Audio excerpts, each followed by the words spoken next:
Some of the best players to ever play the game have donned the pinstripes. 27 World Championships and 34 Hall of Famers. It is the most storied franchise in all of sports. Tonight, left-hander Sean Manaea makes his first ever start in the Bronx under the lights on one of baseball's biggest stages, Yankee Stadium. Manaea and the A's travel to New York to take on the Yankees, and it's coming up next.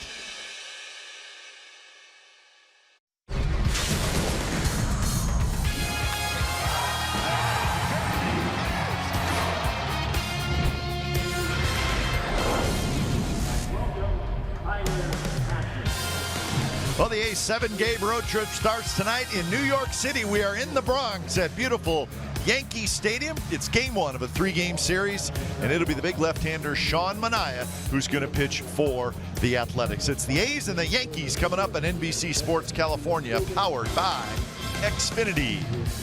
Hi again, everybody. Welcome to Oakland A's baseball. Along with Ray Fosse, I'm Glenn Kuiper. Kendall Graveman was scheduled to start tonight.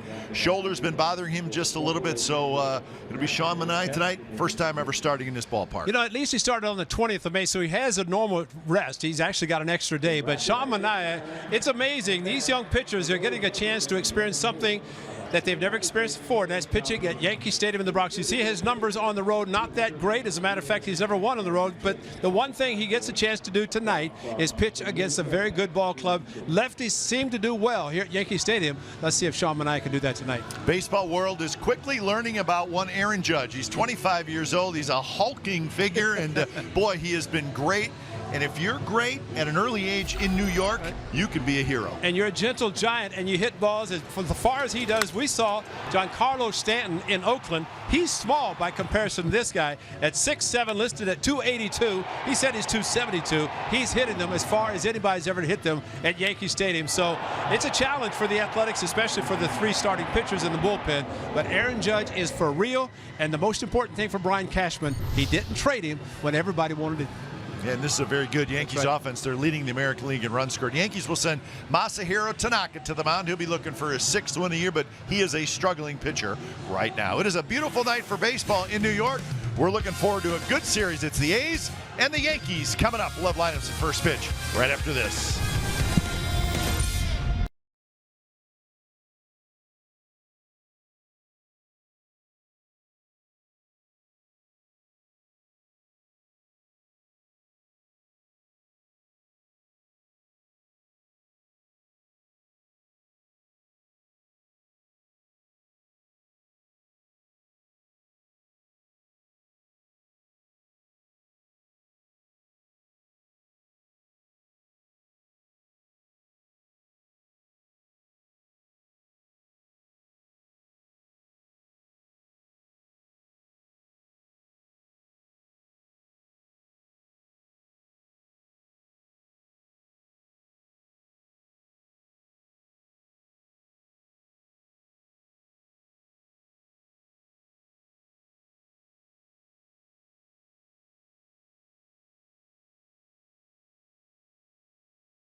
in the field. Masahiro Tanaka just trotting out to the mound, their starting pitcher. So we're just about set.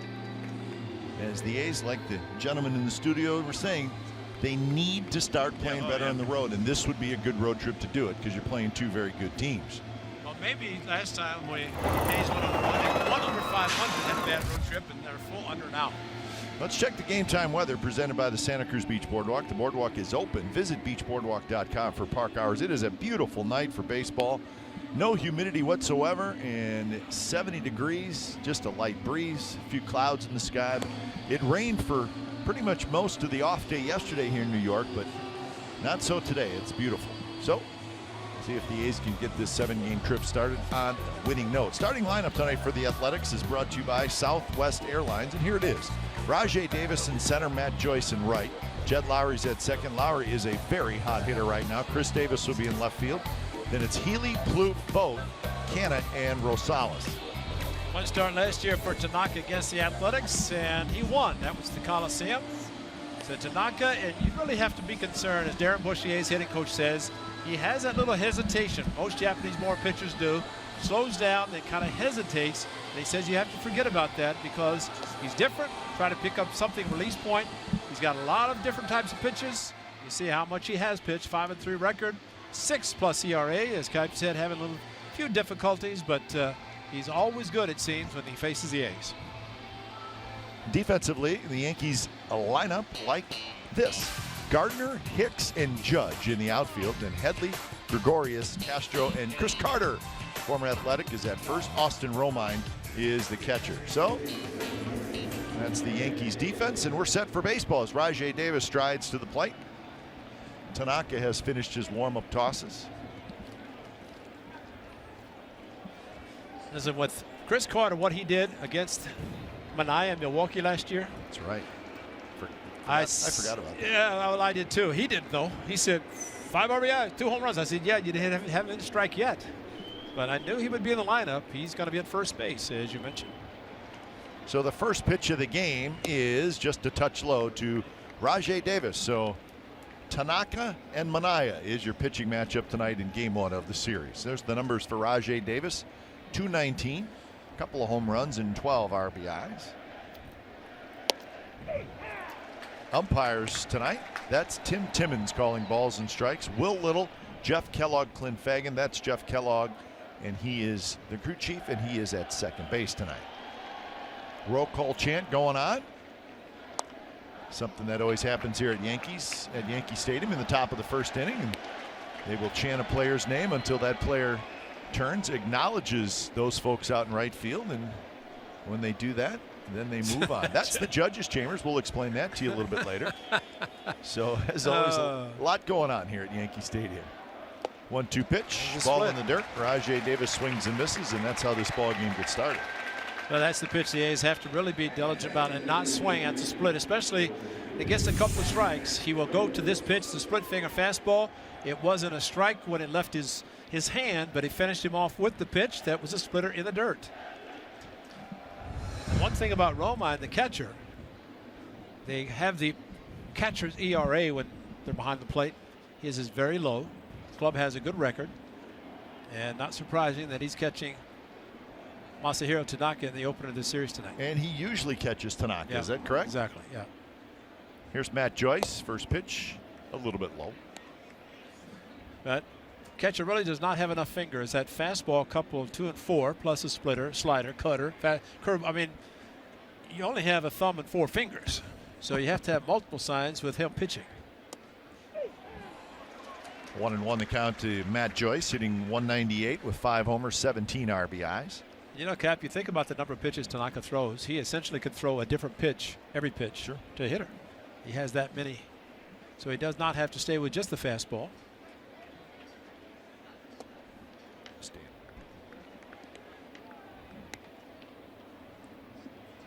But it'd be nice to get the A's on the board early, as in the first inning. And facing Tanaka, of course, he's trying to put a 0 up, but the A's on the road especially, if you can score before your pitcher takes the mound, that's always a good start for the pitcher. Now 2-2. Tanaka, he's got 5 wins, very high ERA. Most of the ERA damage has been done in those last 2 starts. Yeah. He's a very good pitcher, but he has just gotten clobbered in his last 2 starts. Swing and a miss, struck him out. Back-to-back strikeouts to open the game for Tanaka. Well, and I can count really in the first 9 pitches, maybe 1 fastball. Everything off speed. Goes to the breaking pitch to strike him out here. Breaking ball that's coming in, and maybe that will benefit the A's lefties as this game progresses with a slider curveball coming into them with a short porch in right field. So Tanaka in his last 2 starts, I mean, this is hard to believe. 14 earned runs allowed in 4 2/3 innings. You just wonder how does that happen? 14 earned runs and 16 hits. And thus the ERA is shot up to 6.5. Was pitching pretty well before those 2 starts.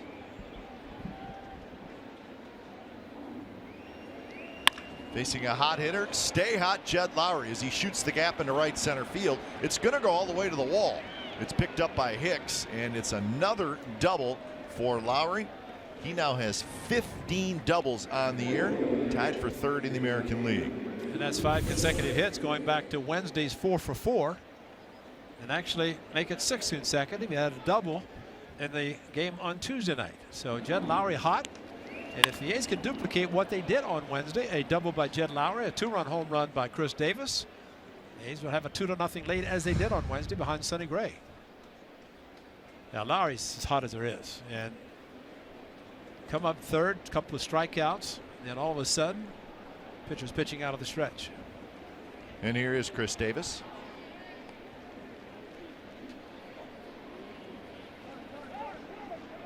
Chris Davis asks for time and gets time. In fact, one of the things we showed Aaron Judge in our open, the 3 home runs that he has hit at Yankee Stadium. Chris Davis has the line-to-line power, so it really doesn't matter. There is Judge in right field, but I mean, from Chris Davis' standpoint, we have seen him go opposite field easily. And on Wednesday, he did exactly that.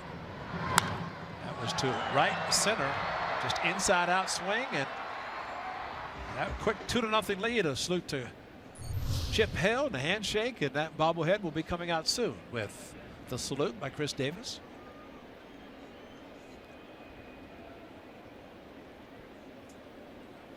Swing and a miss, 1-1 to count, 85 miles an hour. It was against a different pitcher, but let's not forget that last year on April the 21st is when he hit his first home run. It was at 42.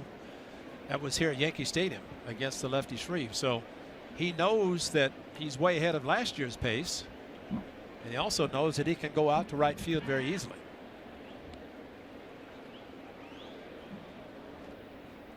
Lowry the lead at 2nd, and that one misses away. So this is the home run last April. Oh, that got him started. Actually, back-to-back, he and Coco Crisp, and that was it. And that was the beginning. 41 later, he had 42 when the season ended. See, that was before the salute. That was only the first one. So he and Ron Washington got together and said, I want to hit about 41 more, so let's start a salute. 2-1 pitch is tapped foul. Rolls toward the A's dugout. So the count even at 2-2. Joe Girardi, what a record he has had as a manager. Managed Miami for 1 year, came to the Yankees, and all 9 seasons a winning record. This is his 10th. So no Yankee manager before him has ever done that. Left on Friday for his daughter's high school graduation. A good manager, great catcher. 2-2.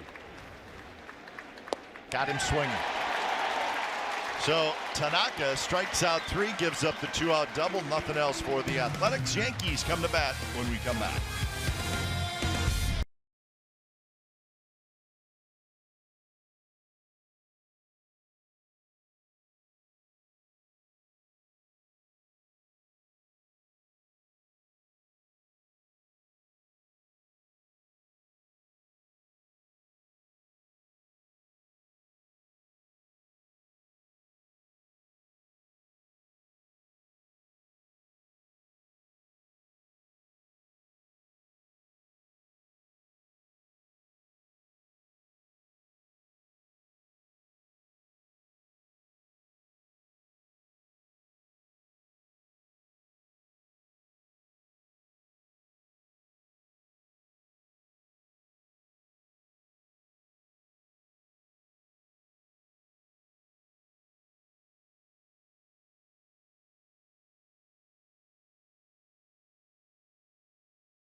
for the Yankees tonight is brought to you by Southwest Airlines.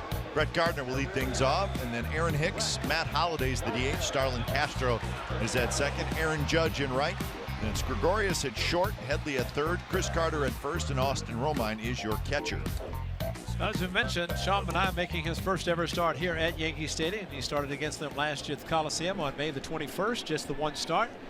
And that was not a good series for Manaea nor the Athletics, but third start since returning from the disabled list, trying to even his record. And the big man will be interesting when Judge comes up, because you got two very large individuals, pitcher and a hitter. This guy has been very hot for the Yankees, and Brett Gardner. Hitting home runs. He's got 9 home runs this year and 20 RBI. So Gardner off to a very nice start. Oh, and all that's come late too. So quite a comeback for him. Yeah, that's a good call. He has all 9 of his home runs have been hit in the last 22 games. So that's like a Aaron Judge pace. Exactly. But it's coming from Gardner, who does have some pop, but he's more of a slices the ball all over the field.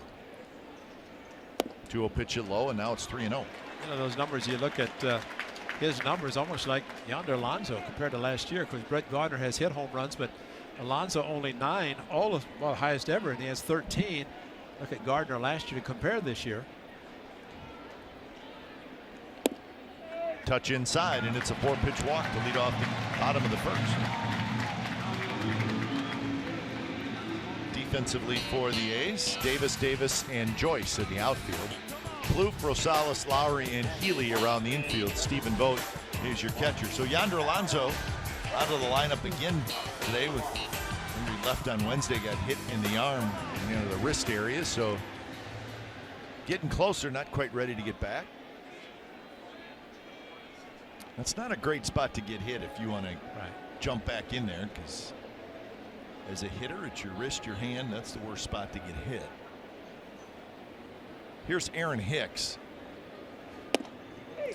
That's a great pitch. First pitch slider after 4 fastballs missed. Aaron Hicks having a good year. Okay. 291, 8 homers, and 20 RBIs. Look at those numbers. You know, I was thinking the roll call that you mentioned that they do at Yankee Stadium, and of course the right field, they had to get a roster because there's so many new players. Wow, compared to the last few years, kind of an automatic roll call. Yonder Alonso, and this is what happened Tuesday with the home run. First of all, that was a Roquez home run, and that was a good thing to see. His first game back after missing 4. But then he got hit again, and all of a sudden he's not able to play. And, you know, if he's not playing tonight, CC Sabathia's pitching tomorrow, the lefty. So you'd have to wonder if he'd be in the lineup tomorrow. Wouldn't be surprised, but he wants to play as much as possible. 0-2 pitch, and a good one. A little up and in, and Hicks swings and misses. So 1 out here in the bottom of the first. Cap, it's amazing how many times a pitcher has a tough time throwing a fastball for a strike. So what does he do? Stephen Vogt called a first pitch slider. Then he gets ahead, goes upstairs with a fastball that normally is a ball, which it was a ball, but he swings at it anyway. So the breaking pitch, and that's just really a catcher, instead of just staying with the number 1, the heater, which is supposed to be the best percentage pitch. Sometimes you can't throw it for a strike. You throw a slider. That changes everything. Here's Matt Holliday. Holliday swings and misses. Holliday, all those great years with the Cardinals, and then became a free agent. And he decided he wanted to keep playing, and he's having a good year. 8 homers, 28 RBIs, doing mostly DHing for the Yankees. Well, watching him take batting practice was unbelievable. Some of the shots he hit, but they were fastballs, and he knew they were coming, which is a little bit different. Well, tonight, any 95-mile-per-hour fastball is our fast pitch, brought to you by Xfinity, the fastest Wi-Fi at home and on the go. Now, Holliday signed a 1-year, $13 million deal to play for the Yankees, and maybe he's thinking, hey, get to the American League where I can DH, I can extend my career, because he could still hit.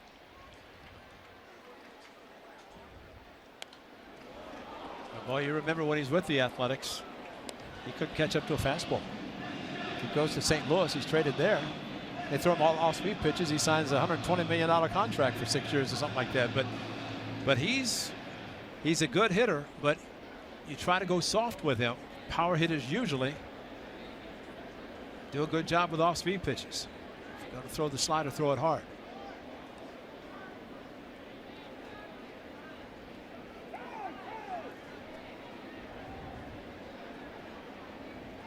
Gardner has 5 steals on the year. He's 5 for 5. He's a very good base stealer. Stephen Vogt evidently gave the sign to hold. Sean Manaea got to the set position and did hold. Swing and a miss. He struck him out. Off-speed pitch down and in. So back-to-back strikeouts for Manaea here at the bottom of the first. Well, it took a lot off this slider and got the breaking ball back foot, 82. But after 4 consecutive fastballs out of the strike zone to Brett Gardner, he's now thrown 7 consecutive strikes. And that's a pretty impressive, about a 59.059 batting average. Well, statistically, and it's still somewhat early in the year, it's been a strange year for Manaea because you see a lot of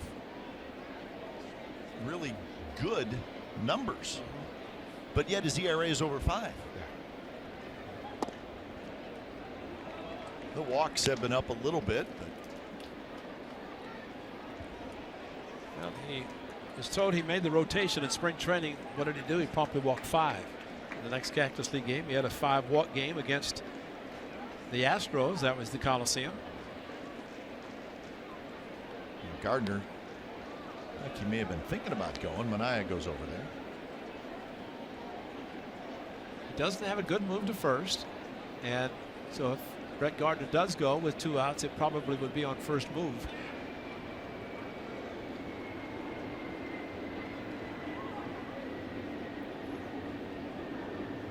Gardner not running, and the ball tapped foul by Starlin Castro. Castro hitting in a cleanup spot.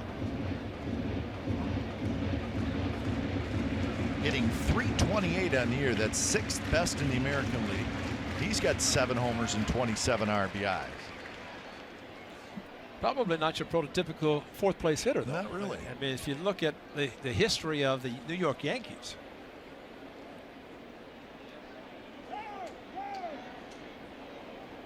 Mike Trout is leading the American League with a .344 average. Segura .335 with Bogarts. And there you see Castro 6th, Judge 7th, and Jed Lowry is now in the top 10 in batting average. Castro hits it hard. Rosales has it. He'll flip to second side, retired. So leadoff walk, but no damage done. We're scoreless after 1 from New York.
Nissan keys the game, of course, for the Athletics. Start this tough road trip on a positive note. They swept the Yankees here last year, but were swept by the Yankees at the Coliseum in a 4-game series. And of course, for the Bronx Bombers, keep them in the park, because it seems like when they hit home runs, they win games. So if Sean Manaea and the A's bullpen and the staff on this in this weekend series can keep them in the park, A's have a chance. Of course, they want to try to continue to hit home runs, but more importantly, try to start this tough 7-game road trip on a positive note.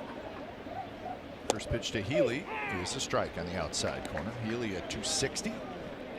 8 home runs, 19 RBIs. Healy's got 9 doubles. 45 hits total. Chance at first base again tonight with Alonso out of the lineup. A's are 21-25, so game number 47 on the season. Coming off a 4-2 homestand.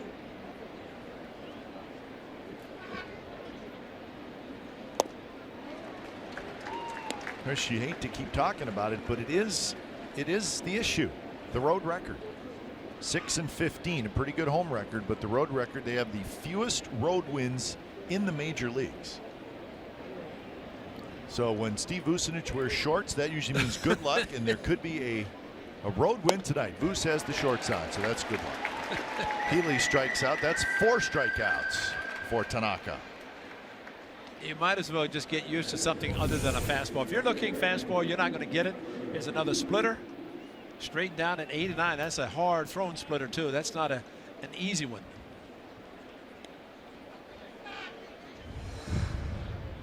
Tanaka against the Athletics. 3-0 with a 1.31 ERA. Started each of the last 3 years, and the numbers show it.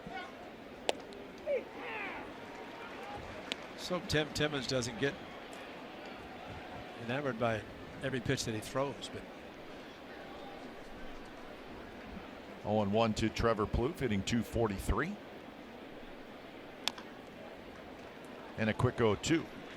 The A's are 10-11 in the month of May, after 11-14 record in April. So 6 games left, including tonight, in this month of May.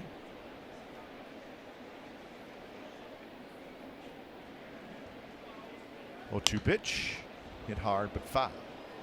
A lot of downward movement on all the pitches from Tanaka. And where he's pitching, it's going to be tough to get under them. If the A's do put a ball in play, which they did with Lowry, got under it, hit a double to right center. Otherwise, 4 strikeouts. Defensive, it's not had to do anything yet.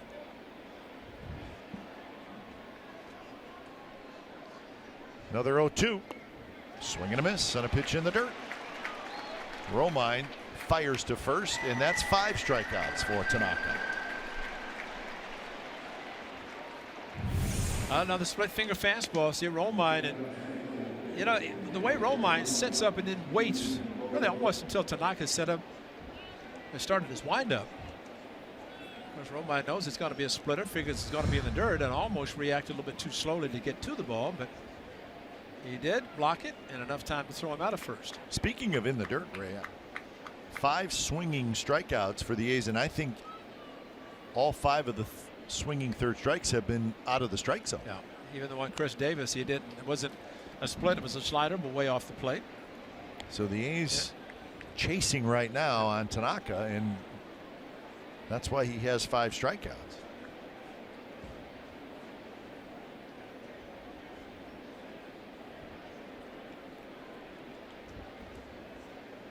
Vogt at 219, couple of home runs.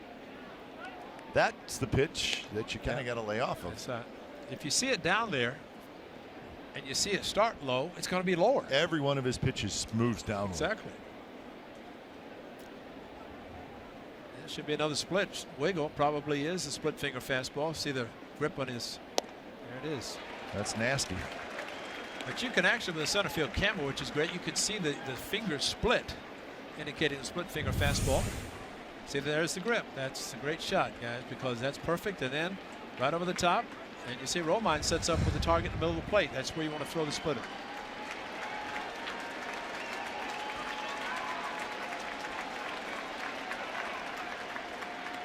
in the dirt, blocked nicely by Romine.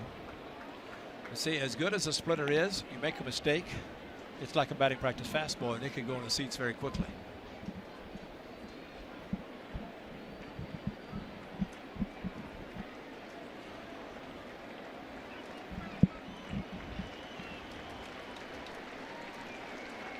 Shift is on. Headley, the third baseman, is over playing on the right side near second base.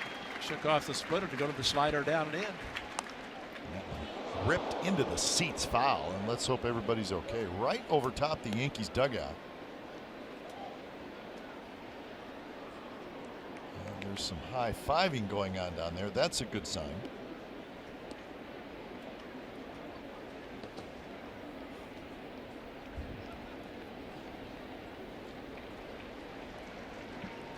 Two and two to vote.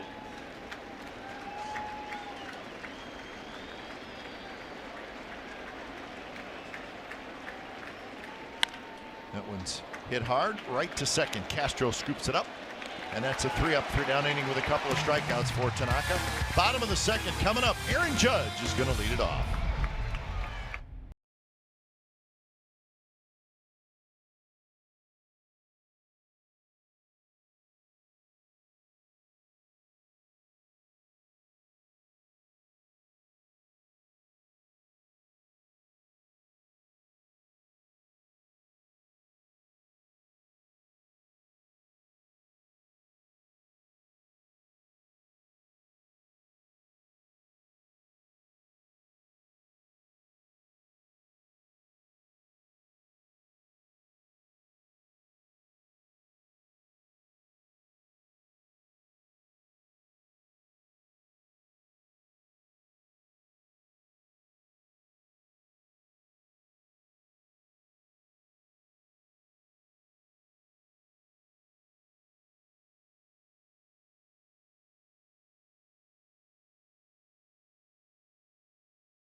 Aaron Judge leading it off. That's his own cheering section. You got to stand up and rise if you're sitting in the judge's chambers out in right field.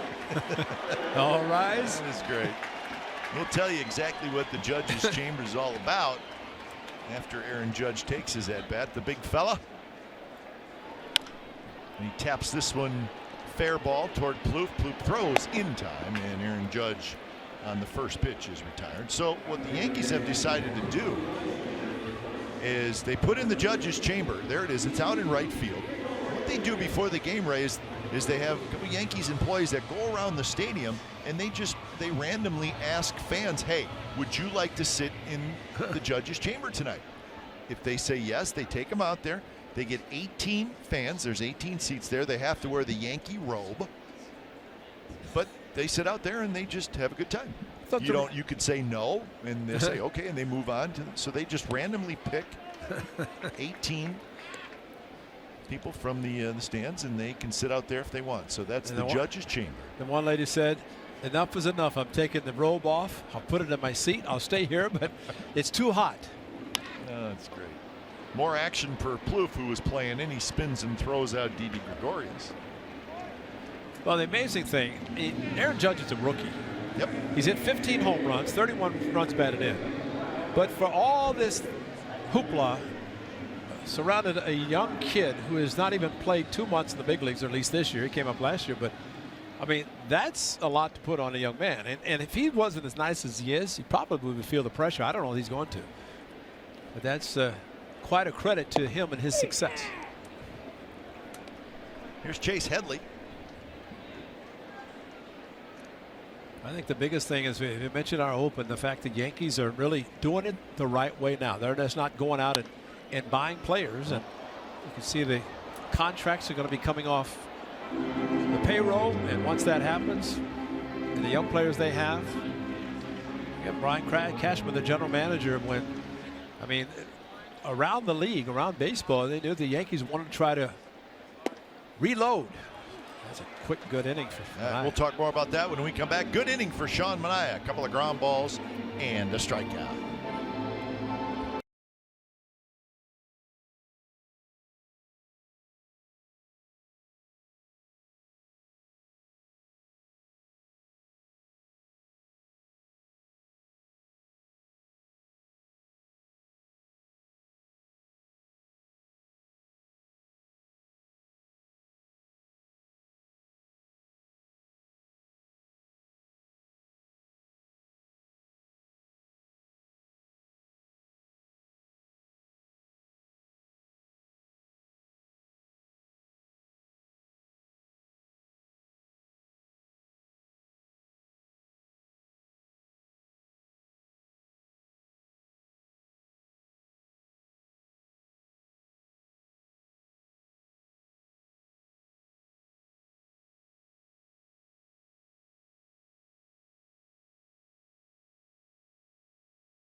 p.m. That's 1 hour earlier than usual for the remainder of the season to allow fans the opportunity to watch the A's take batting practice. Tuesdays also feature free parking at the ballpark as part of the Chevy Free Parking Tuesday. What a deal. Come out early, watch batting practice, park for free. I came through the gates on Tuesday.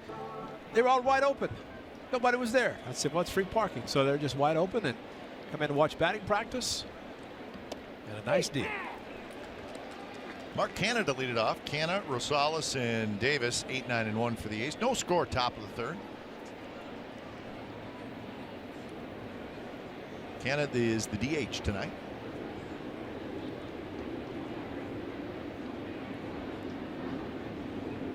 Ray, I want to expand on that, what you were talking about as far as the payroll and how there's a little bit of a change in philosophy with the Yankees this year.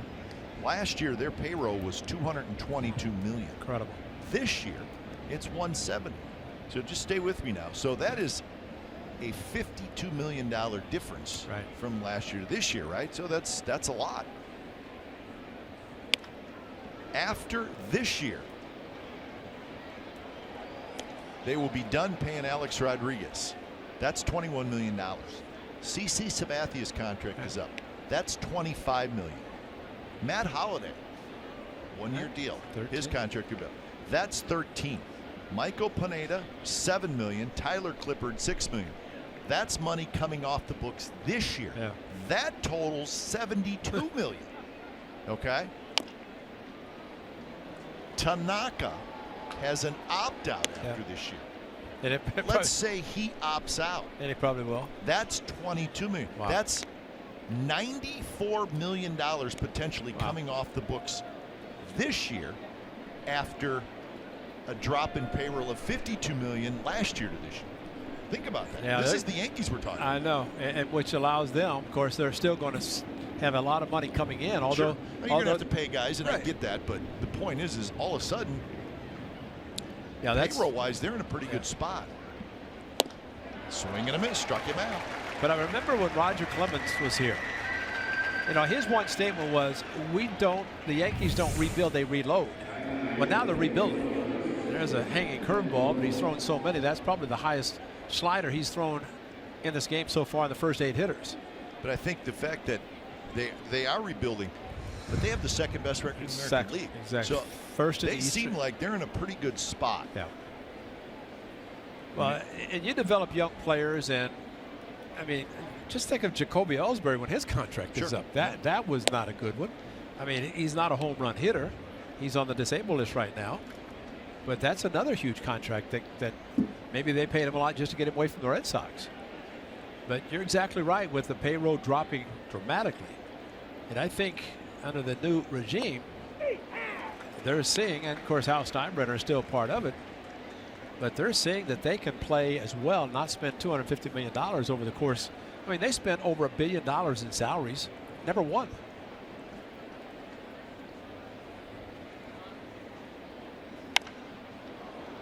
Toward right field, Judge backs up. And that sort of gets us to this Tanaka situation, Ray. This is the 4th year of that 7-year, $155 million contract that he signed. Wow. He can opt out after this year. And again, the opt-out is really geared toward the player. It doesn't necessarily help the team. It's all about helping the player. So after this year, he will have 3 years and $67 million left on his contract. So it's really simple. Wow. Does Tanaka and his representatives think he can get better numbers than 3 years, $67 million on the free agent market? If they think he can, then you opt out. If they don't, then you stay. So either way, you're fine if you're Tanaka. Yeah, but he does have a decision to make. Yeah, and if it's the Yankees, they do benefit because that's $60 million off the payroll that they don't have to worry about the next 3 years. So, so that's that. But then you also would lose a good pitcher. That's a pretty good. That's impressive win percentage. Or the Yankees may what happened with Sabathia. Yankees may say, okay, instead of opting out, we'll put 2 more years onto your contract. Yeah, and Alex Rodriguez the same thing. Same thing. Yeah. So it'll be interesting to see what happens with Tanaka because when healthy, he's very good.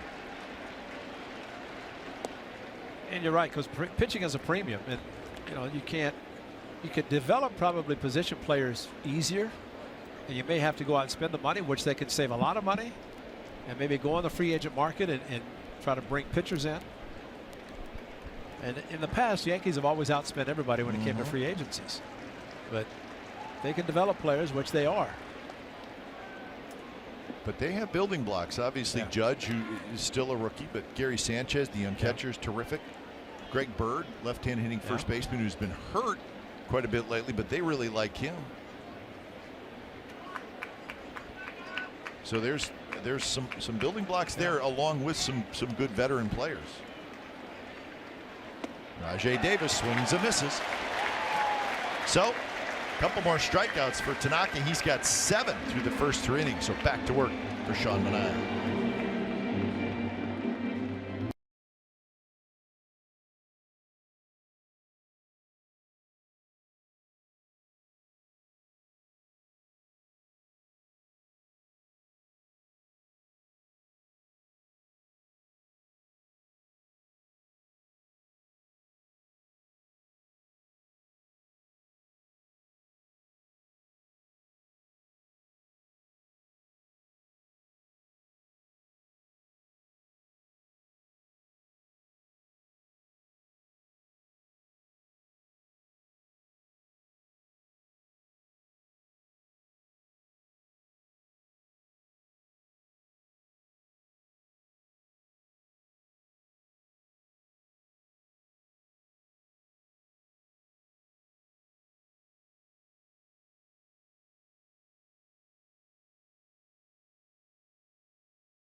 bsportscalifornia.com. Brought to you by Max Muscle.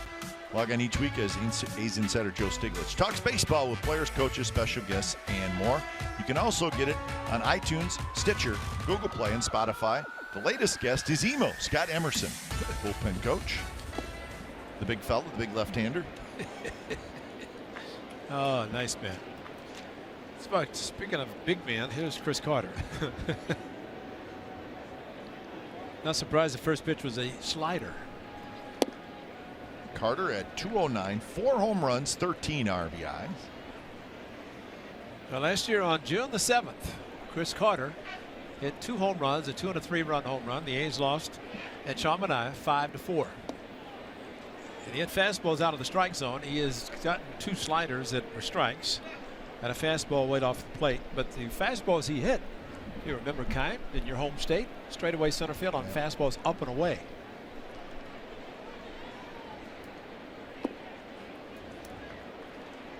Chris Carter. There's the numbers from that night. Yeah, that's it. Carter had a big year with Milwaukee. 41 home runs, but they did not re-sign him. Let him become a free agent. Isn't it amazing that someone hit that many home runs and go on the market?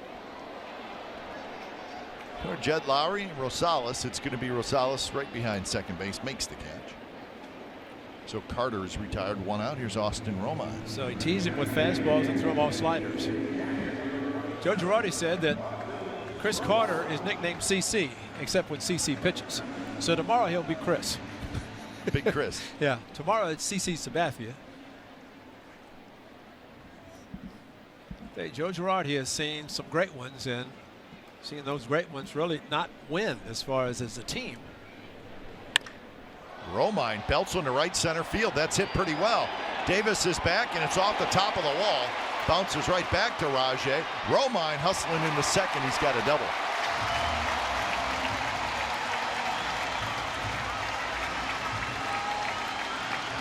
That's the area where this ballpark plays really small, right center field. Well, a high hanger, that was away about Bill Ty, and Romine went with it perfectly to the opposite field. So the same slider he's thrown successfully, this one he left up to the ninth place hitter, and Rajay really got to it quickly, and Romine, though he didn't hit it out, he's going for 2, but the ball came back so quickly to Rajay, but nobody was standing at second.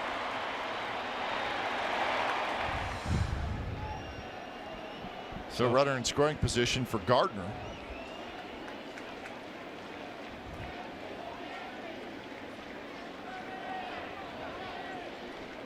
Gardner walked on 4 pitches leading off the bottom of the first. Pitch is high. Yankees this year are leading the American League in runs scored. They're leading the American League in home runs. They are first in slugging, first in on base percentage.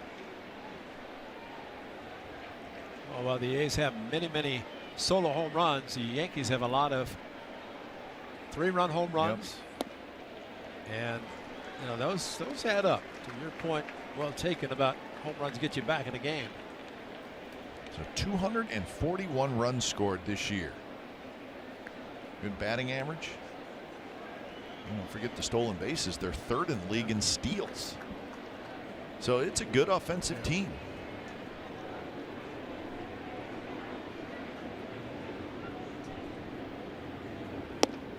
It's just different than maybe what you're used to the last 10, 15 years, where it was Teixeira and Robinson Cano and Jeter and that group. Stretch it back and go to Posada. A's just 1 home run behind the Yankees in the American League. Astros and Rays also with 68. But gone from last year for the Yankees, McCann, who was traded, Teixeira retired, Carlos Beltran was traded, Andrew Miller was traded.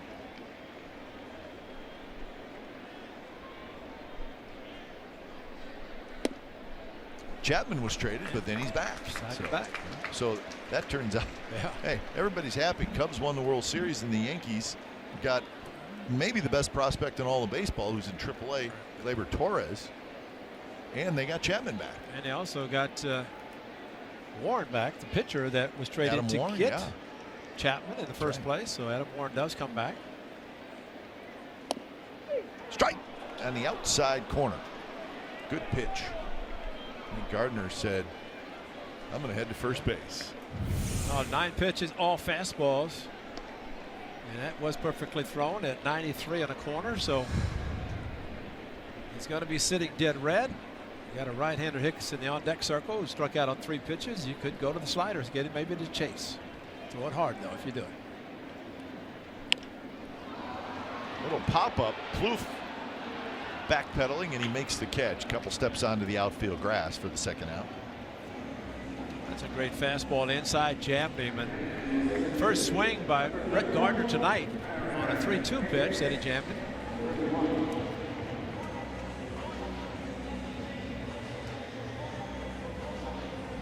Well, we saw Josh Phegley on Wednesday. Kai had him blocking 15 breaking balls from Sonny Gray. 15. I don't know, Bip, guys talked about how well Sonny Gray pitched, but it was Josh Phegley doing a great job. And Stephen Vogt tonight. Sean Manaea is making his first ever start at Yankee Stadium. I don't think you could have a better catcher than what he did in the first inning. 4 fastballs out of the strike zone. First pitch slider, and since then, except for this double that a hanging slider, to our own mind, he's pitched great. Here he's facing Aaron Hicks, who's a switch hitter.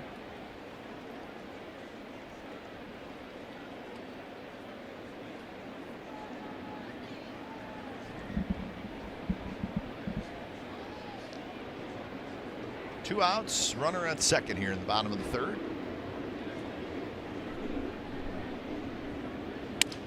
Soft, broken bat line drive, but foul down the third baseline. So Hicks gets a new bat. One of the problems with the pitcher, who in the case of Sean Manaea, kind of drops down his elbow a little bit, which means he elevates the slider. That one was up, fortunately, enough off speed that Hicks was out in front. I mean, the ideal delivery for Sean Manaea is get the elbow up on top, hard to the back foot.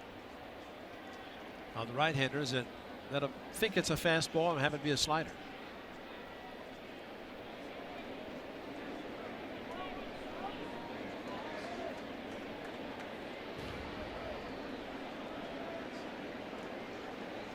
One and one to Judge, or 1-1 to Hicks, excuse me.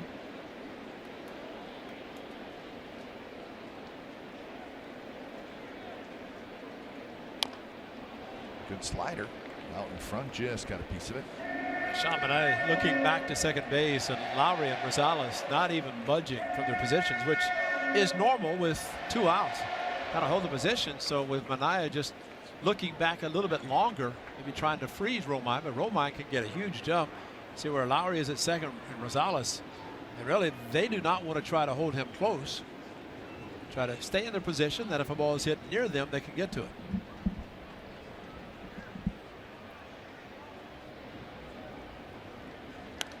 High fastball foul back.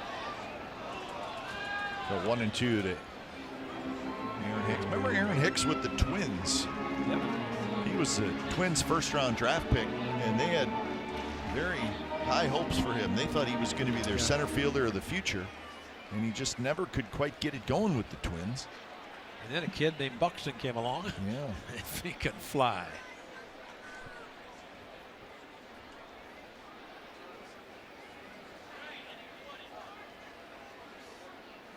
1-2. That's a check swing. No. Oh, wow. Very close. Good changeup, and it wasn't a swing. He really held up nicely, very strong, and against the bad angle, Stephen Vogt immediately pointed to first base for Will Little, or Little Will. Little Will.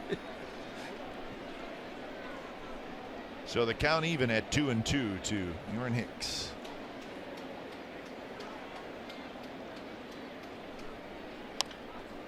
This one's hit in the air to shallow right where Joyce comes in. Joyce waits.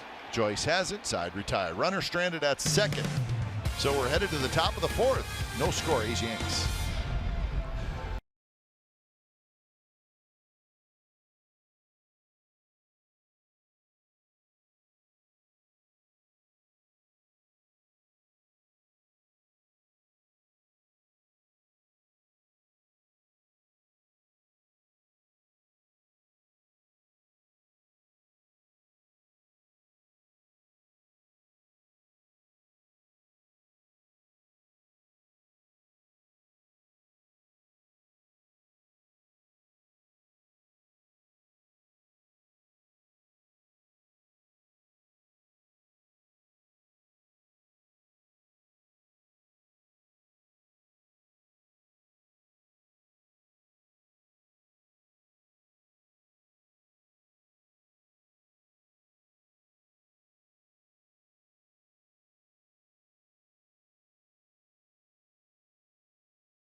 black jerseys from the era.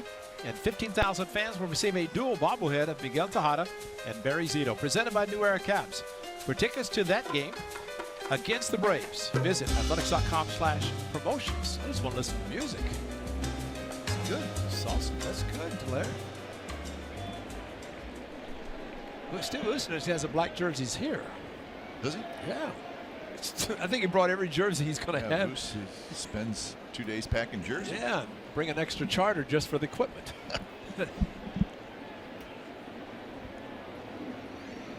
So here's Joyce. Just off the plate. Joyce, Lowry, and Davis here in the top of the fourth. No score. A's have 1 hit. Tanaka has 7 strikeouts in the first 3 innings. Well, that first pitch to Joyce was a fastball. We'll see second time through the batting order what he does. There's a breaking pitch. So, I mean, Romine's going to go with the best pitches from Tanaka tonight, and they've got the splitter and the slider. Fastball almost is a show pitch. Here comes a split.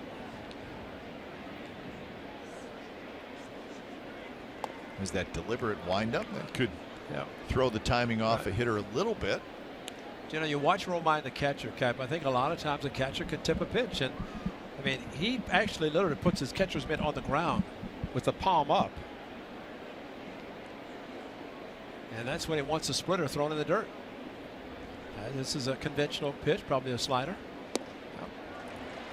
Conventional in a sense with the splitter, but he wants the pitch thrown down. I mean, when he puts his club on the ground, he's telling him, you throw it down here. I don't want you to hang it, because a hanging split finger fastball can be a mediocre fastball.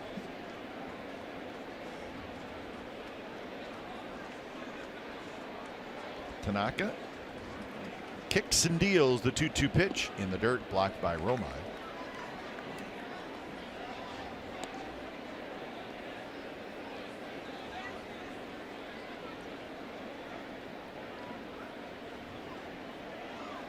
The red hot Jed Lowry will be next.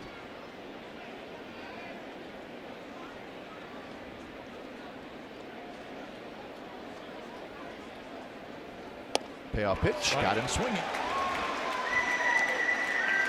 So strikeout number 8. And here comes Lowry.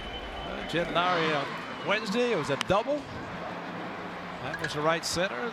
Single, RBI double, RBI single. All the runs for the Athletics on Wednesday came with 2 outs. And Jed Lowry getting 4 hits, driving in the last 2. So a big day for Jed Lowry, and did it against everybody. That's a single, driving in a run. Ichiro had no throw, which is surprising. So 6 consecutive going back to the Tuesday game. First pitch taken for a ball.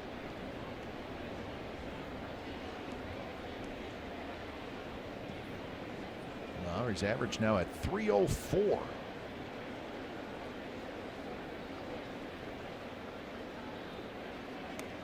Swings at that pitch that was down out of the strike zone. So we pose the question, what about Jed Lowry as an all-star? He's been extremely consistent this year. Now has his average up over 300. So a good April and even better month of May. Hey, who knows? We're saying the same thing about Yonder Alonso. That's right. Games in Miami where he lives, so you never know.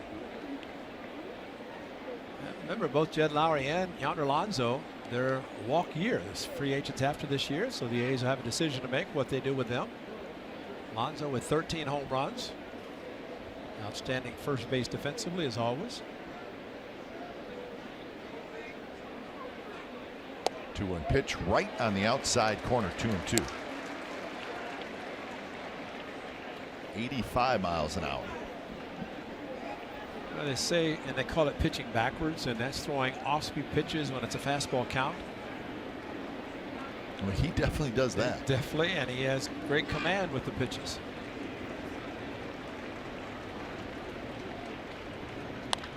There's a line drive foul. That pitch was up. Now, Romine wanted the slider down, but it ended up being belt high.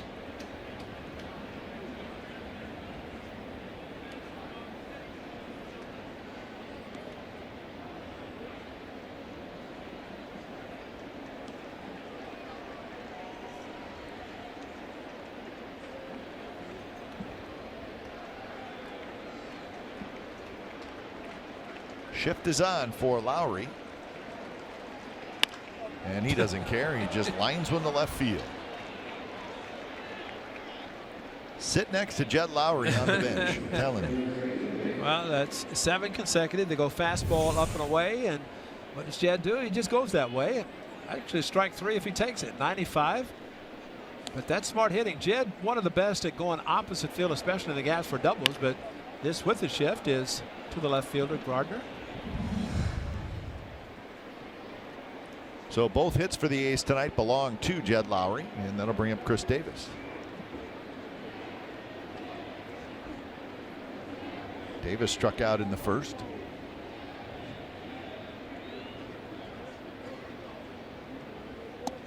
Fastball is away.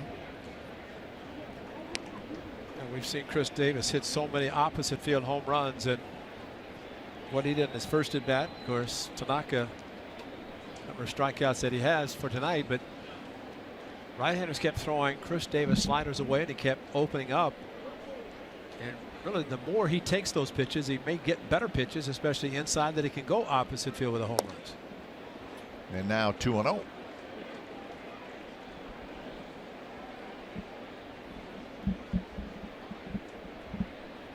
So Romine and Tanaka talk it over, get on the same page.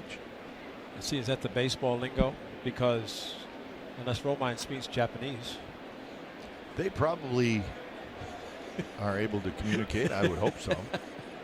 They didn't bring the interpreter out, so that's a good sign. Another slider.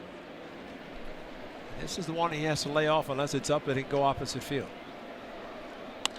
And he lines this one to left, and that's a hit. Gardner hustles over to cut it off. Lowry will go to second and hold there.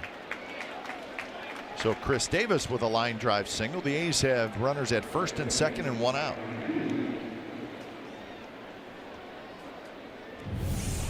Well, it's amazing with his swing and how he's able to reach out and then roll over, but hit it hard enough in the air. Almost took it down on the corner for extra bases, but Gardner was there. That keep him to a single, and Jed Lowry could not go to third. Gardner won a Gold Glove last year, so he can play some outfield. So a chance for Healy to give the A's the lead here in the fourth. Healy struck out in the second inning.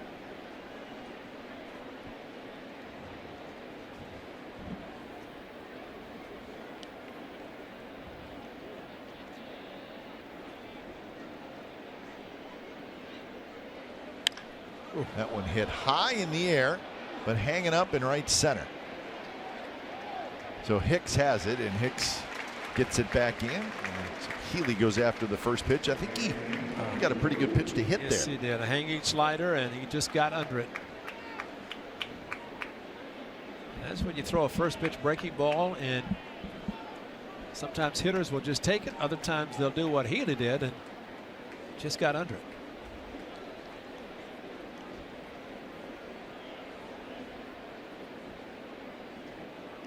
He knows it. Yep. Dark clouds rolling in over the right field facade.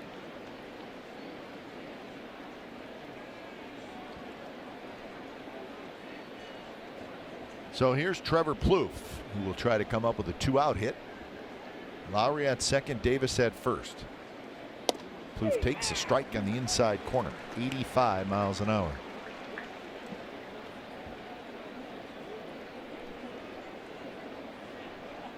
So 60 pitches for Tanaka.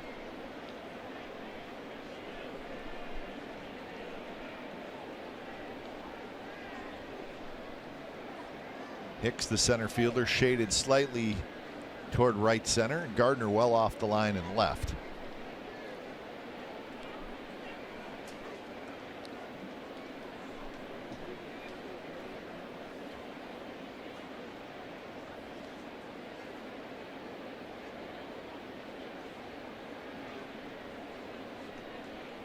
Swing and a miss. That a slider, Ray?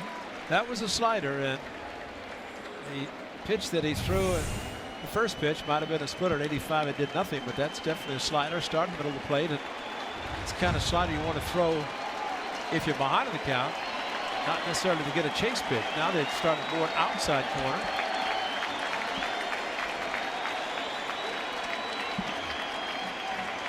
So the crowd making some noise. Tanaka ahead in the count 0-2. And Plouffe lays off. Now both catchers using the outside indicator, and a lot of times you go to the chest protector, shin guards, mask, and then that would be wherever you touch. There's mask, and then you go down and give the hand signals and the fingers. So both catchers may be a little bit concerned about their pitchers being able to see the signs.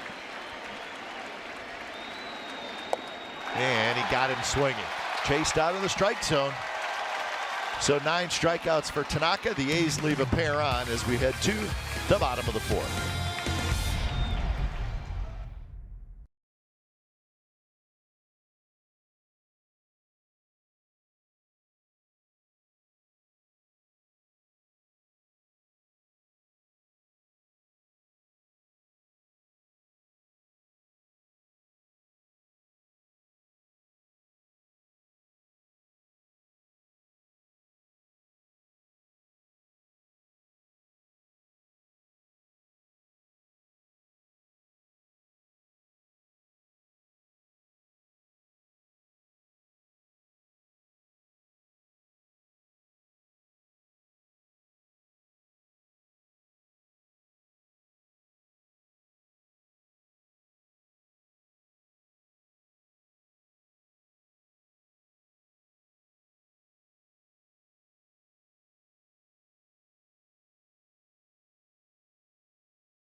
The A's podcast on NBCSportsBayArea.com.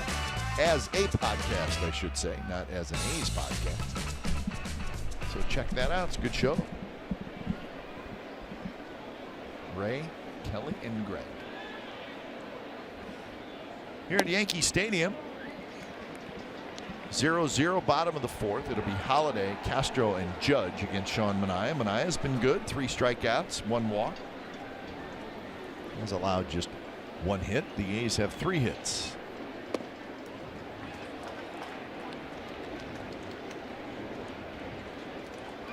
Matt Holliday throughout his career has had a single-digit number. Wrong place to come for single-digit. You know what? I think you're right. Jeter took care of the last one. Right. They're all gone. 1, 2, 3, 4, 5, 6, 7, 8, 9. They're all gone. There's the 2, which was the latest. They even doubled up on 8. Oh, yeah. 10 also, I think. Okay. 3-0 pitch, and that is a strike on the inside corner. Clearly Holiday taking all the way. Yeah, the Monuments out in center field. Well, you could just see the top of them from our vantage point here in the broadcast booth. Talking to Andrew Triggs. He's going to take a walk out tomorrow. Take a look at him. And it's a good idea. Player should. Good idea, because if you think about it Sunday when you're pitching, it's not a good time because they're out there. So he's going to have some extra weightlifting to do today. Get ready. How about this pitch a little bit off the plate outside? Just a touch. But Stephen Vogt, I guess if Tim Timmons waited to vote him right back, brought it back, it's a strike. And Holiday swung at that pitch because the 3-1 pitch was called a strike.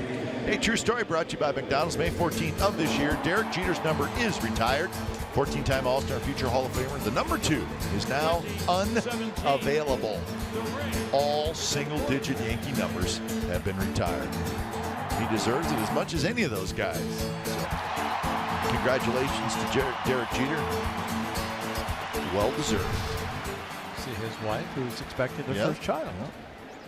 His parents were there. The captain will be going to Cooperstown. And from back-to-back years when Mariano Rivera goes in and then Derek Jeter the next year, Cooperstown, which is close. And here are the single-digit numbers. Billy Martin and Babe Ruth 3, and then here's Jeter 2. As Hawk Harrelson would say, they gone.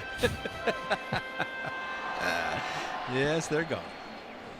That's just their single-digit numbers. Right. I mean, their retired numbers list goes on for a little while.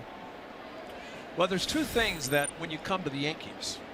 Number one, no single digits. Number two, no facial hair. At least no beard. You can have a mustache. You know that. Of course, Brian McCann, watching him or looking at him in Houston, I said, hey, welcome to Houston out of New York. Great numbers for the captain. Entire career with the Yankees, of course. Last hit was a walk-off. 3,000th was a home run.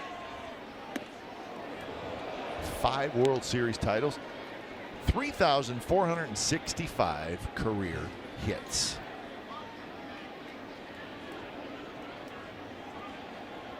Started out as drafted out of high school, just a youngster. And Michigan always wanted to play for the Yankees and got the chance.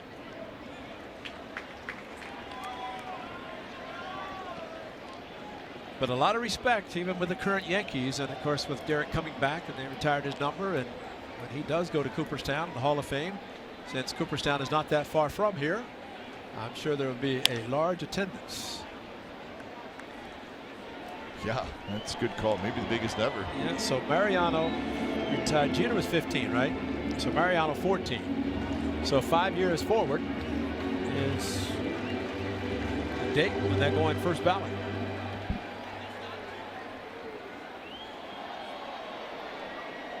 Very strange. Yeah. No Derek Jeter playing shortstop, even though he's been out for a couple years now.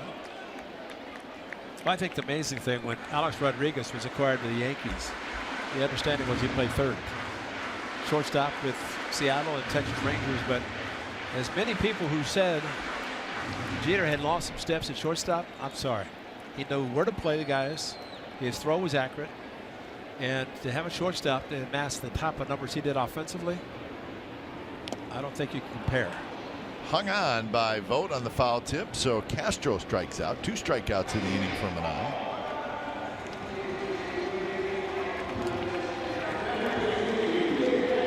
So here's Aaron Judge. Good slider, and that's what Shaw needs to do. Of course, back door held on with a foul ball, but tried to go to the back foot. When ended up going back door, but he threw it hard, and that's always the key for him. Here's Judge. Swing and a miss. Took something off. If you can avoid throwing him, he being Judge, number 99, see, he's already planned for it. Doesn't have to worry about trying to take anybody's number at 99. See, there's a fastball, and he's right on. If you can avoid that pitch in a hittable spot for him, you're going to have success. And he'll have to make some adjustments. He's hit some monster shots. This fastball hit the ump, Tim Timmons, on the right shoulder. They do have shoulder pads on with a chest protector underneath. And all umpires now with the inside chest protector, but they have shoulder pads, which is a good idea. All right.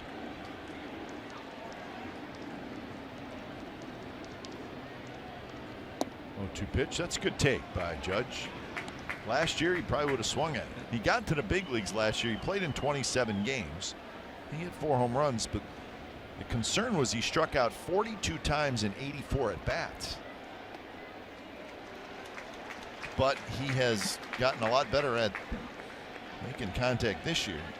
I think any hitter. He's going to strike out a lot. Yeah, absolutely. He's got a power hitter. I mean, the great Mickey Mantle struck out to the point that 5 consecutive years he never made contact. That's how many strikeouts he had. And Reggie Jackson passed him. Saw that note on Judge. The A's actually drafted him out of high school. Now, before we all say, how could the A's not sign this guy? He even said, I was not, I had no intention of signing a professional contract. I wanted to go to college. He went to Fresno State. And there's a line drive and a base hit.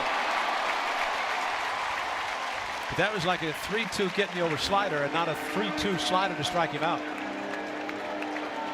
But you noticed he had a first pitch slider. It's first at bat, and this slider, look where it ends up. And that's really making contact for him, kind of like with Giancarlo Stanton at the A's saw for the 2 games the Marlins in town. And the infielders are hopeful, just praying they can play back. Look at Healy. Healy's a big man. He is. Look at him. Yeah, Healy's what, 6'4" maybe? Yeah. Judge dwarfs him just like Stanton did. It is kind of funny if you look at the 2 of them. Judge. Well, now the shot we need to have, Ray, is we need to have Aaron Judge get to second base against the Astros and have him stand next to Altuve. That's right. That would be the ultimate. Because I don't think anybody's taller than Judge. No, he is the biggest. Maybe a pitcher, but I'm talking about position. Right. player. They're saying he's the biggest position player in the history of the game at 6'7", listed 282. Huh. But he said he's 272. He takes off. Healy's throw is a good one. The tag got him. So the Yankees thinking about taking a look. They're not going to take a look. So that will do it for the Yankees in the bottom of the 4th. 5th inning coming up. Looking good, Derek Jeter. No score.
Watches.com suite today.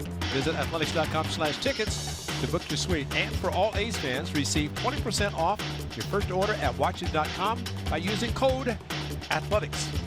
And for those of you who can, athletics, ATHLETICS. Bob. Top of the 5th inning from Yankee Stadium. First pitch to Stephen Vogt is a strike. So this is how the bottom half of the 4th inning ended.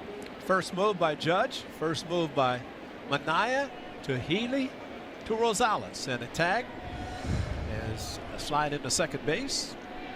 And there's your stealing or attempting to steal by the Yankees. The Vogt is retired. It was a pretty close play at second base. Well, you have 6'7", 280 coming in at you. You make a swipe tag anyway. Not that close. And Rosales must have known he got him because when Judge hit the bag and popped up, his complete body was off the bag. So here's Mark Canha. Canha struck out in the 3rd inning. 9 strikeouts for Tanaka. One thing strikeouts will do to a team trying to hit, in this case Tanaka, is that they'll swing early, try to avoid getting the splitter and the slider. That one's hit towards center, and Hicks cannot get it. It bounces past him. Gardner's backing it up, but Canha's going to hustle into second, and he's going to make it. Okay, didn't we see the same thing happen last year with Aaron Hicks in center field? So he broke back on a ball that was hit off the end of the bat. Instead of just saying, okay, here's your single, keep the double play in order, he broke back and then tried to recover and a mistake. See, outfielder's breaking back. You won't see it on the top of the screen, but see him back, and then here he comes, an ill-advised dive, especially to try to take the ball off the side. See him trying to backhand the ball. You can't do it. Use your body at least to block it. But he made two mistakes. He broke back and then tried to make a diving effort. Gardner was backing him up. A good hustle by Canna to get to second base. So here's Rosales.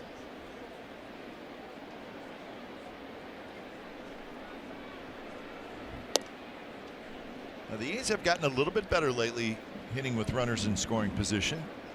Their team average is now 224. Now that's still not great, but it was around 200 for quite a while, so it has gone up a little bit. Tonight they're 0 for 3, so this is their 4th at bat with runners in scoring position.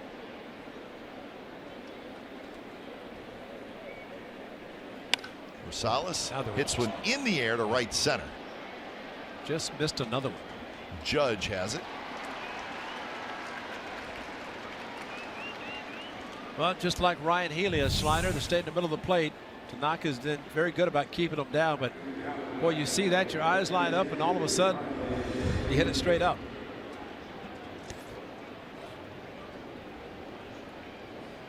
So 2 away for Rajai Davis. First place Astros are underway. They're at home against the Baltimore Orioles. No score, bottom of the first inning. Gausman for Baltimore. Musgrove for the Astros. Astros 32-16, an 8-game lead over the Angels in the West. Starting to run away with it a little bit.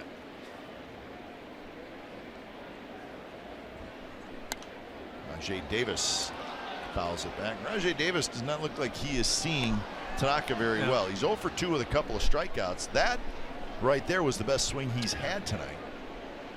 And really saw it last inning or so. Tanaka's started to elevate some pitches, which, to your point earlier about his struggles, that's the reason. Because if he keeps the ball down, and maybe that's why Romine, his catcher, is putting his catcher's mitt on the ground, trying to keep him down in the strike zone or even below.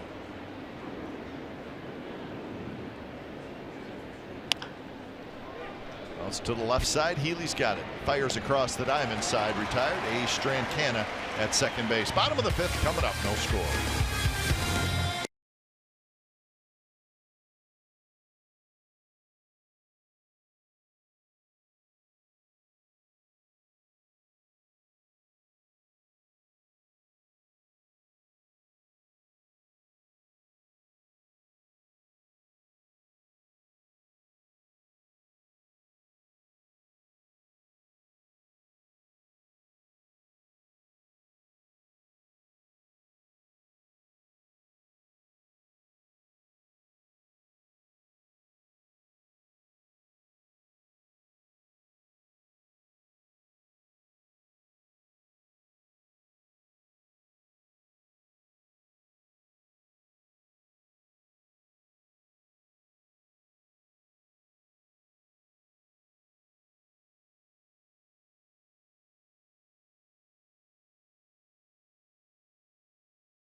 Sports California All-Star Teacher Program is here, recognizing teachers that make a difference. Bid is at NBCSportsCalifornia.com, and vote the winner receives $20,000 for his or her school. Beautiful look outside Yankee Stadium. I guess we don't call it the new Yankee Stadium anymore. It's been around now. This is the 9th year in this building. Opened in 2009, and Yankees won the World Series that year. So not a bad way to open things up. You know how long it's been? Romine's wearing the number 27. That was Joe Girardi's number 27, and now he's wearing 28 because he always wears a number which would be the next world championship. They've been stuck on 27 for a while, at least since '09. Girardi you don't see, but it's 28, and if the Yankees ever win and he's managing, number 29 will be next. Hooked down the right field line, but foul.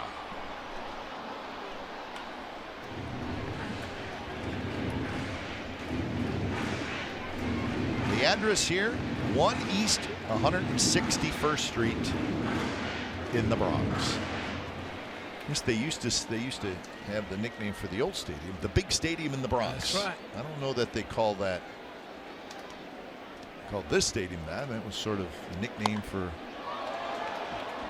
old Yankee Stadium. Down the right field line, foul again off the sidewall.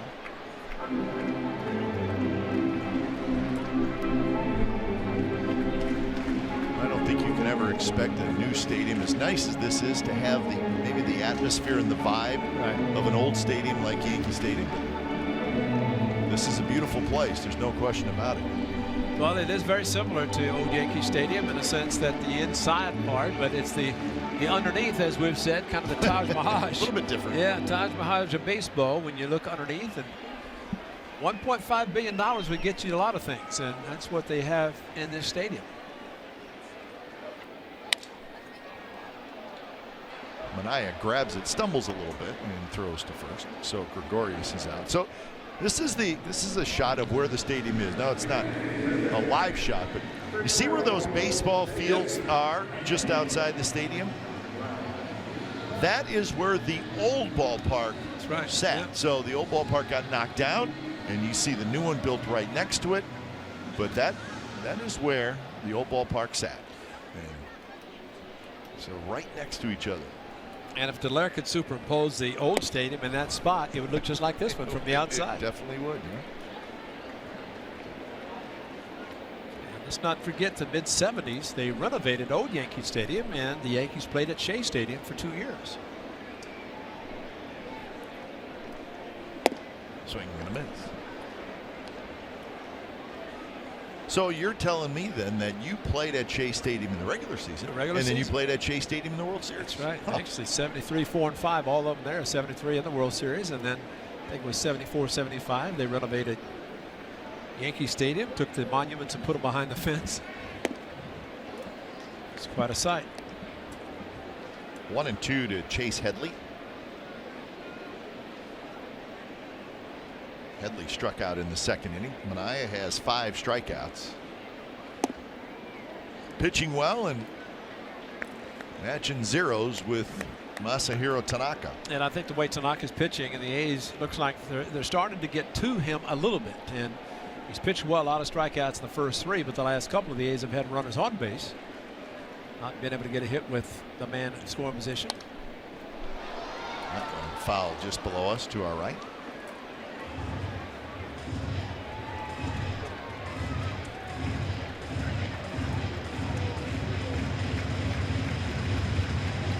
Two and 2 the count. A slider, throw it hard.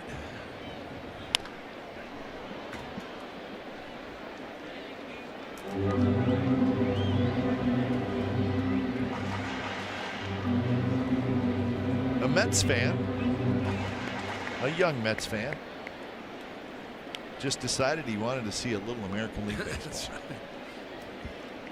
As you said, the Padres and your friend Mark Grant were there last time. Here. Nice pitch. There's that hard slider. How is Mark Grant doing? He's funny as always. Well, in case you wanted to forget, you can't, because there you are. That's one of them, straightaway center field at Miller Park. 2 of the 41 given up or hit by Chris Carter. That one was the surprising one, way out of the strike zone, but way gone. 33 that he wore actually in Oakland, number 33. David Wells pitched here. He wore 33 because he wanted Babe Ruth 3, but they wouldn't give it to him. What a shock. So he bought his cap. Remember that when he bought Babe Ruth's cap and wore it in a game, and they said no. I mean, it looked like it'd been through 2 wars, but he wore it anyway. Of course, when you pitch a perfect game, you can do a lot of things, as the Boomer did. 0-2 pitch. So Chris Carter last year leads the National League in home runs, Ray, with 41. And then is let go. So in Yankees history, how about that? Players acquired the year after leading or tying the league in home runs. So Chris Carter is on the list. Alex Rodriguez, remember that huge trade? Johnny Mize led the National League home runs with the Giants. He came across the river to the Yankees. Really, like right across the river. That's right. And Babe Ruth. Oh boy. That was 1919 with the Red Sox. Yeah. Bad trade. So Chris Carter on a pretty good list. Yeah. Johnny Mize, Alex Rodriguez, Babe Ruth. So lead the league in home runs, and the Yankees acquire you the next year.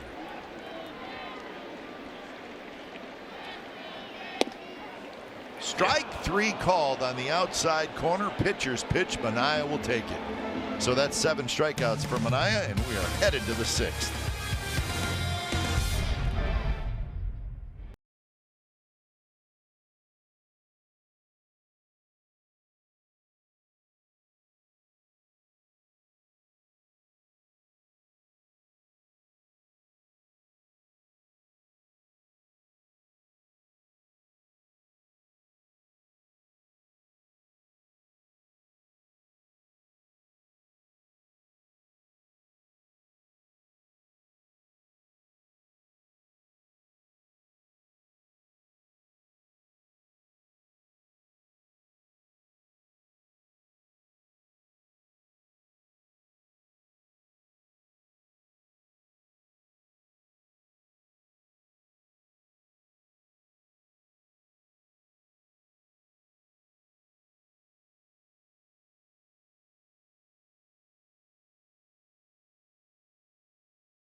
Is brought to you by the Craftsmen of Commerce at Pitney Bowes, helping U.S. online retailers expand globally.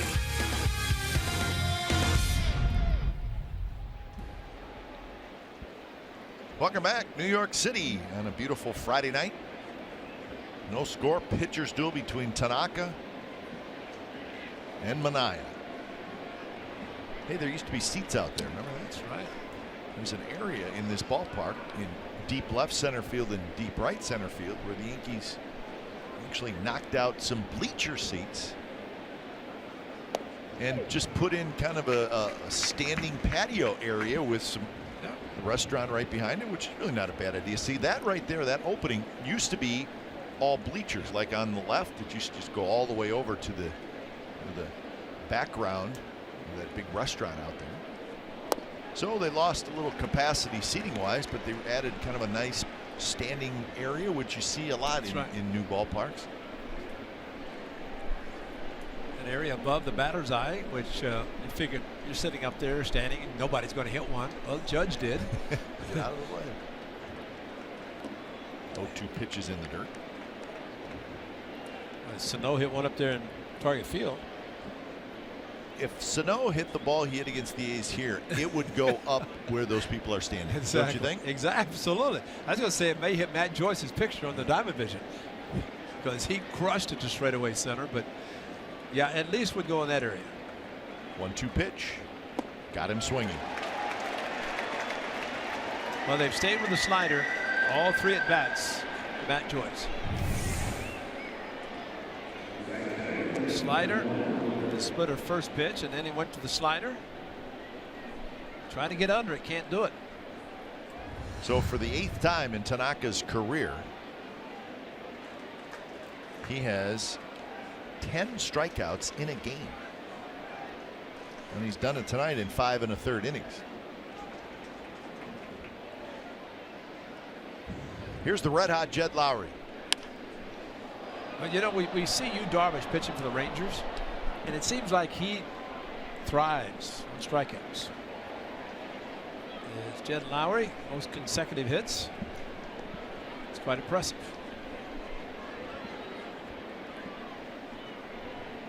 So Lowry, 7 entering tonight, or starting at this at bat. So one Oriole passed those, or each from those 3.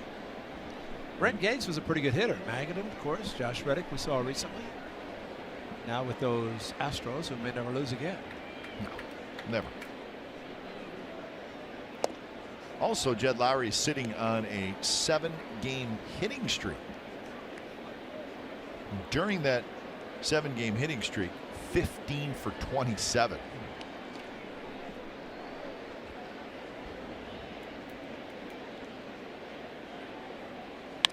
That one is grounded. Backhanded by Castro. He drops it, picks it up, and throws out Lowry. So the consecutive hit streak comes to an end at 7 for Lowry. 2 outs here in the 6th.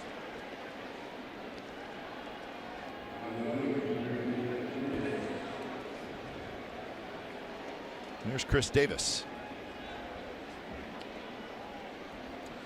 Well, they can start a new streak like Joe DiMaggio did. 56, made it over, and then another 10 or 15. So it didn't get him down. Is No, what you're saying.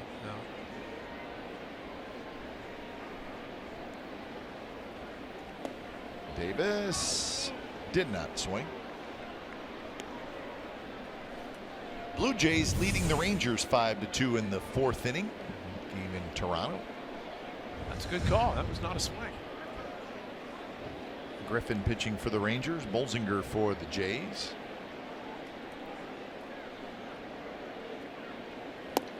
Rangers trying to get going again. They got swept in Boston. How about that? I mean, that was amazing. Blue Jays got Donaldson and Tulowitzki back today, so that's a big deal for them. And both in the lineup. So the Blue Jays 7.5 games out in the East, and you can't count them out at all. Not with 4 months to go. And you know what, too? They're rolling along, and they don't have Aaron Sanchez. That's right. And they don't have Jay Happ. That's right. Do you think about?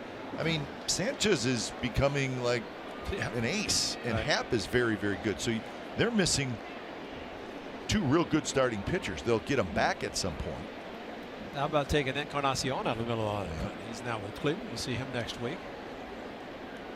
I still think it's a pretty good team. The Blue I Jays. agree. And I think one of the biggest things is that the baseball season is 162, and while everybody gets down, and I think John Gibbons, the manager of the Blue Jays, said, "Come and talk to me in a month or 2." Sure. You know, and rightfully so. Everybody's panicking, and they want you to jump out of the gate winning every game. That's the sign for the splitter. And Chris Davis just got a piece of it.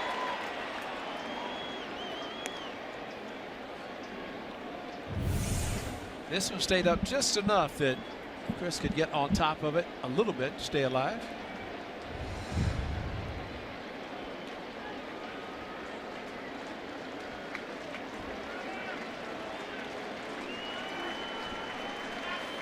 Slider away. And it was a good one. 11 strikeouts for Tanaka. Bottom of the 6th coming up. It'll be Romine, Gardner, and Hicks. No score.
figure. It's presented by Ashby Lumber and Humboldt Redwood Company. Get tickets at athletics.com, and that should be a great weekend series. 4 games against the Bronx Bombers. Ended with that game on Sunday, Father's Day. And that should be a great series. Great pitchers duel tonight. Austin Romine to lead it off. He's the 9th place hitter for the Yankees. He doubled in the 3rd. First pitch is a strike. Romine, Gardner, and Hicks here in the bottom of the 6th.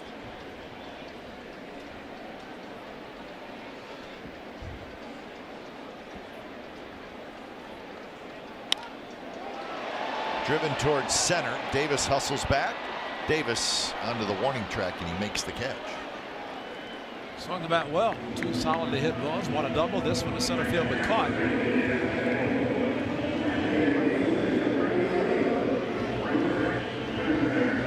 So here's Gardner to lead off man. That's got to be fun to be a speedster in center field, just patrolling, just say, Yep. I got this big pasture out here and I can just run all over and catch balls. Looks like a lot of fun. No restrictions. No, I mean, just you're in center field, you can take charge and just go. Gardner a walk and a pop out to 3rd. Plouffe in a step on the grass. First pitch is outside. See Rajay straight up in center field. And amazingly how outfielders can see a ball off the bat, take the jump, and all of a sudden it's in their glove. You think it's going to be an easy double or some extra base hit, but that's a huge outfield. Mike Andretti controls the outfielders, puts them in position. First base coach and outfield coach. Good slider, 1-1. He and Matt Holliday were together about 7 years over in St. Louis. And Holliday said, "Is Aldo come out early, or is he going to stay in the clubhouse?" So I had to go and get him, bring him out. They got a chance to visit about the good times in St. Louis.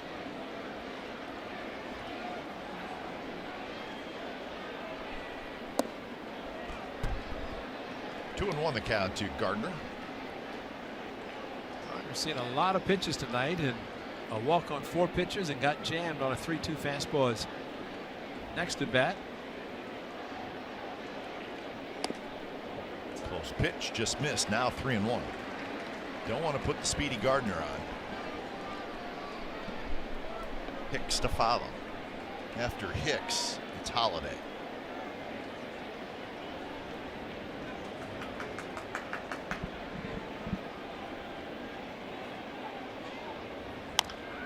This one bounced. Manaya's going to have to hustle over there. Healy will take it himself, and Healy steps on the bag right in front of Gardner. And if you're Gardner, you're running now. You got Manaya and Healy. Yeah. You stop. Yeah. Concede. You know, it's almost like instead of running to the bag, he just kind of comes up short. It's a little surprising. It's running hard. Now watch this. No collision necessary there. I think he saw Ryan Healy going to the bag, and he said, "I'm not going to deal with this. I'd rather stop." That's as quick as I've ever seen anybody stop instead of running through the bag. But that was a collision waiting to happen. But Ryan Healy, pretty good size himself. 2 outs for Aaron Hicks. Hicks has struck out and hit a fly ball to right field.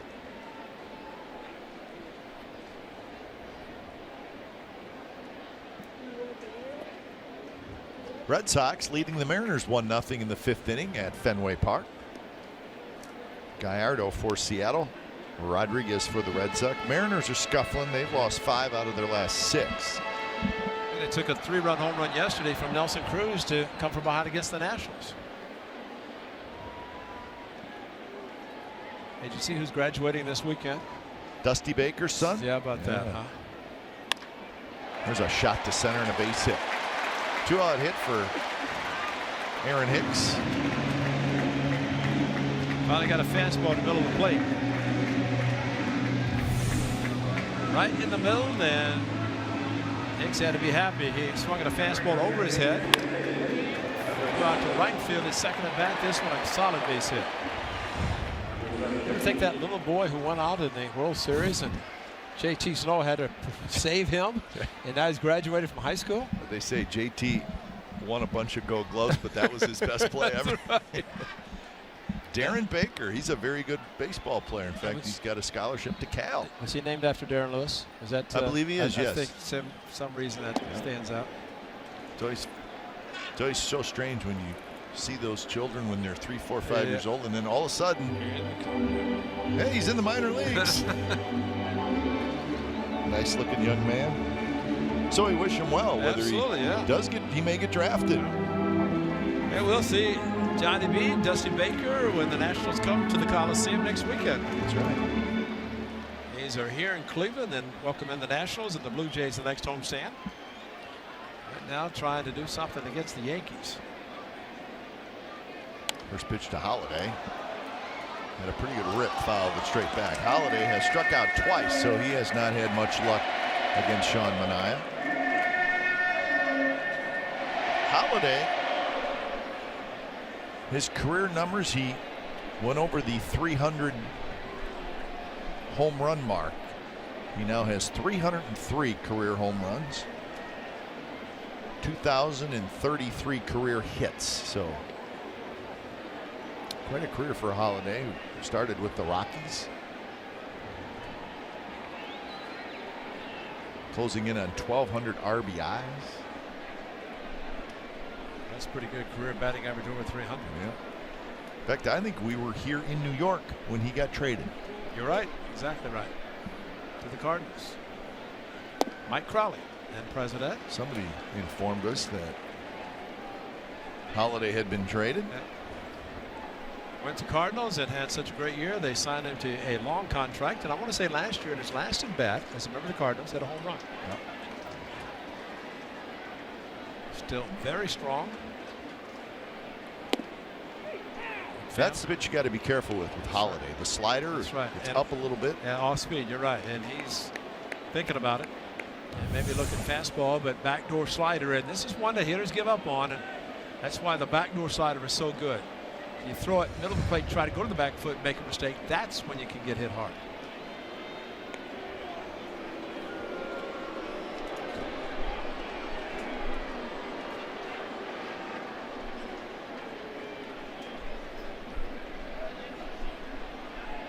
Matt Holiday got a World Series ring in 2011 with the Cardinals.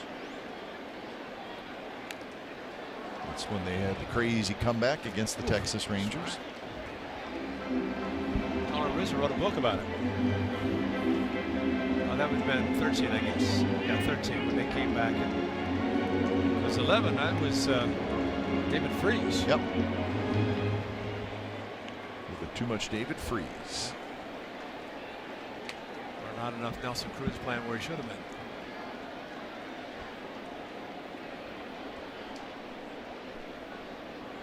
Two pitch. Holiday swings at that slider down and in. He strikes out for the third time. So a hit and a runner left. And we are on to the 7th. A's nothing, Yankees nothing.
T-Mobile.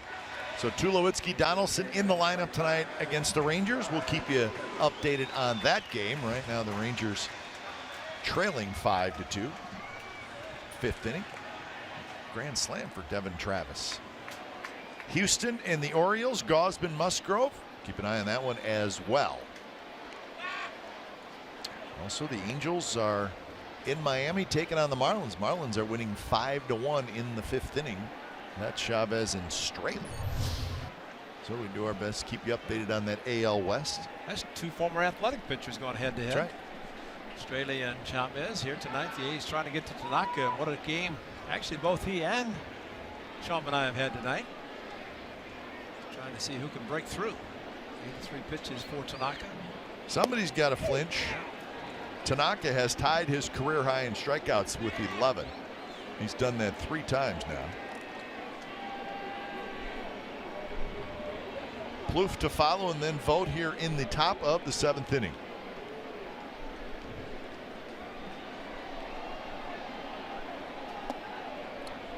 And you know, 3rd time through the order and halfway through the 3rd time, it's time to lay off the splitter that's down in the dirt.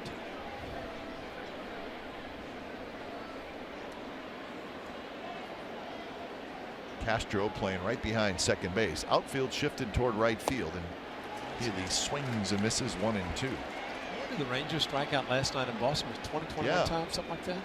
I mean, it was nasty though. It's hard to do. Cold, rainy.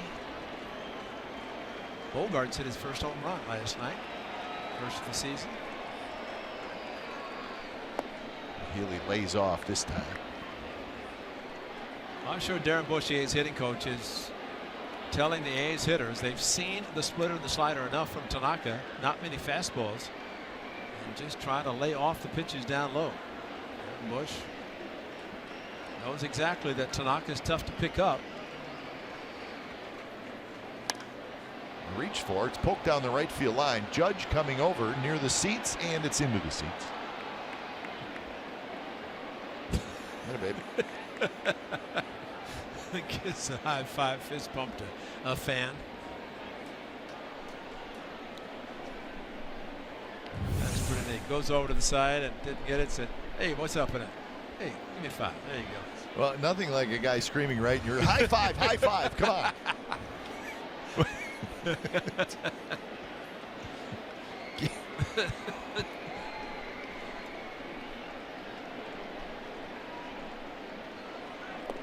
In the dirt.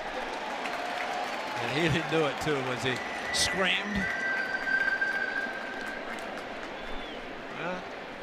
So that is indeed a career high. 12 strikeouts tonight.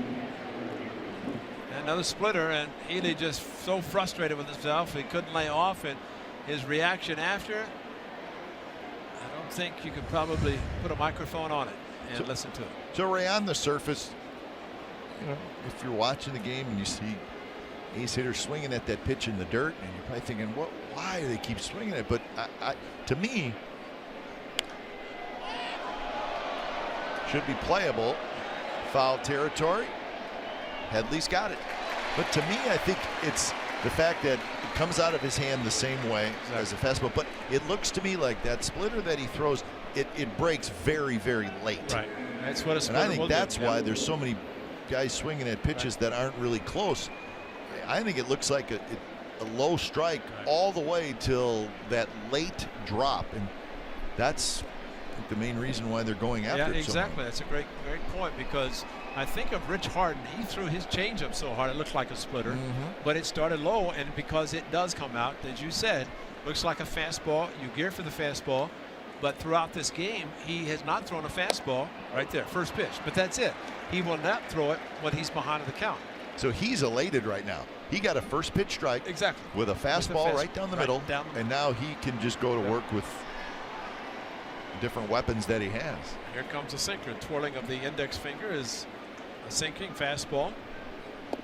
Ball ran outside, didn't run down. But if you have a team, and that's 12 strikeouts now for the A's, every single one of the 12 is swinging, and I think all of them are pitches out of the strike zone. I haven't seen there's one. a good reason why that's happening. Yeah, I have not seen one, even the slider to the right-handers or the splitter to righties and lefties.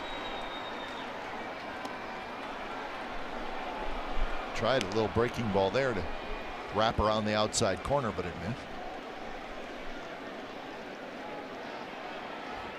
missed. 2-1 the count. See if he goes to splitter. It's a fastball count. If it's a wiggle, it's a splitter. Now slider in.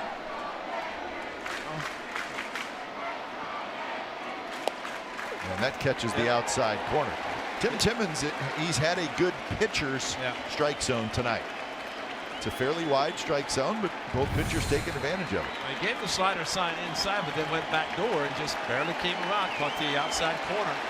But if you're around the plate, as both pitchers have been tonight, you're going to have the home plate umpire going with the pitcher.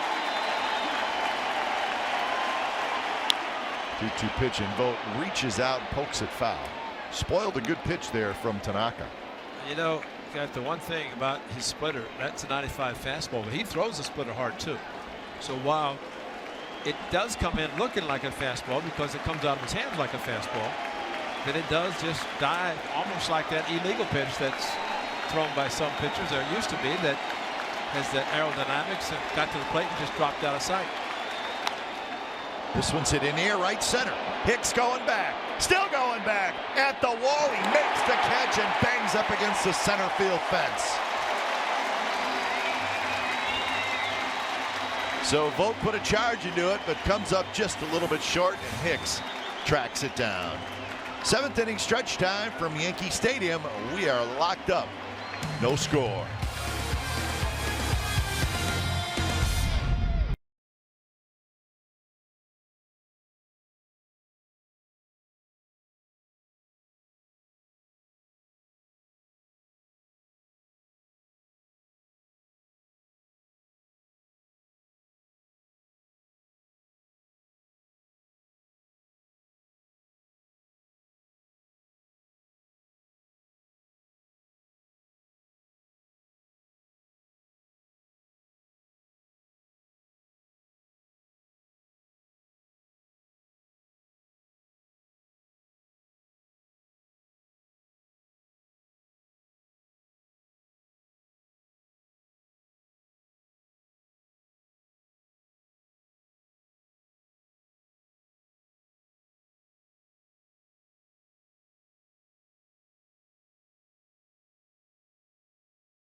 Humboldt Redwood. Naturally strong, naturally beautiful Humboldt Redwood arbors, pergolas, and timbers. Well, the score, it is exactly what you'd hope in a pitcher's duel. 0-0, 7 hits total, no errors, perfect day. Smart play of the day brought to you by your California Ford dealers. Sean Manaea never pitched ever at Yankee Stadium, and what a night he has had. 92 pitches, 6 innings. And the 8 strikeouts, you're all seeing with those. A check swing by Headley, a pitch outside by Holiday, struck him out 3 times tonight. And they keep looking back to see if they've made any contact. They have not. And Sean Manaea, what a game he has had. If this is his first at Yankee Stadium, what a career he is going to have pitching at the big stadium in the Bronx.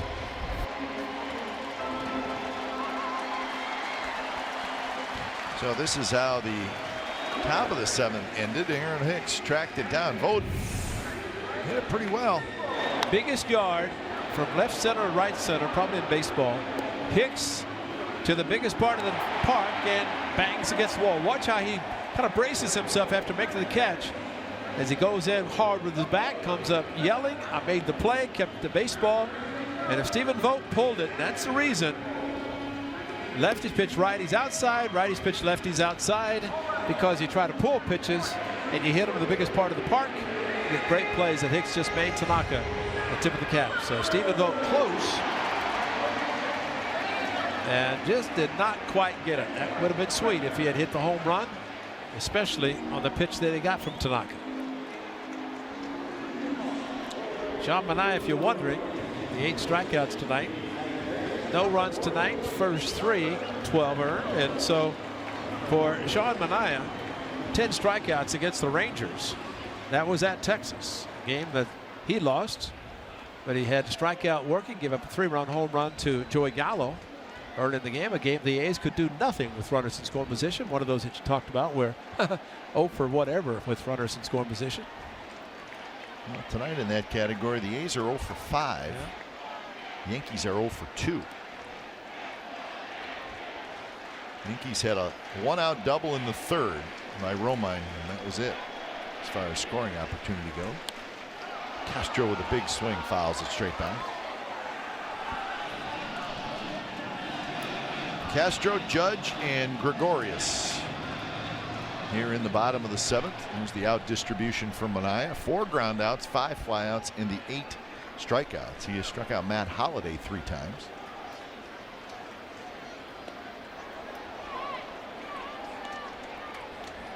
Castro having a very fine season. 6th best batting average in the American League. Well, you hit 4th because Jacoby Ellsbury's been hitting 4th also. And I mean, you think about the Yankees with Teixeira in that spot for many years. It is a different Yankees team. It is, yeah. Castro's been here for a while. Big fella's on deck. You're watching Aaron Hicks make that play, Ray. The reason he's playing center field, and he's going to be for a while, is Ellsbury's on the disabled list. It's the 7-day concussion DL, and this was actually I think it was the first pitch of the game.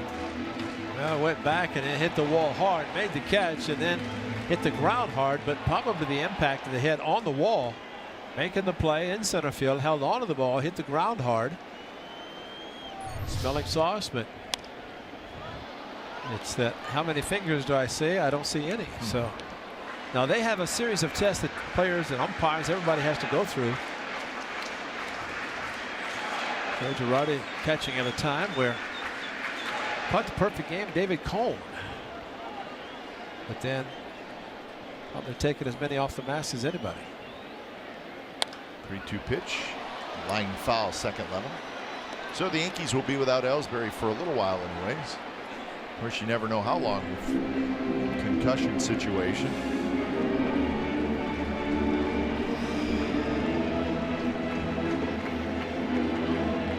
In the A's bullpen, Ryan Matson starts to throw. A's bullpen out in deep left center field. Yankees bullpen in right center. Hit right to Lowry, who is positioned perfectly. He throws to first. That was pitch number 100 for Sean Manaea. His tops this year at 98. That was against Houston. And so a great outing, and this keeps going. Stephen Vogt to give him a little breather. See the pitch distribution, middle of the game, 18, 20, and 18. But a great outing for the tall lefty, and just, I mean, this is where the adrenaline, and probably his last inning. I don't know the Bob Melvin. I mean, this could be huge for him if he could get through this inning, especially with this man at the plate right now.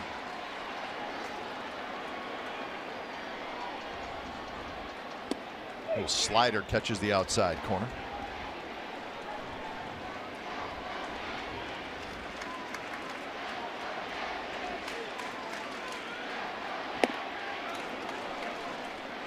So quick 0-2. Judge could not hold up.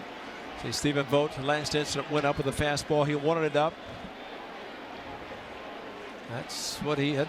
One of his. Yeah, he hit that one. See, and the reception is terrible. that's the one he hit. We're told during batting practice. That's what happens if you don't like a TV show. You just throw something at it. A little flip job, and that's going to fall. Yeah. Judge is going to stop at first. So a bloop single.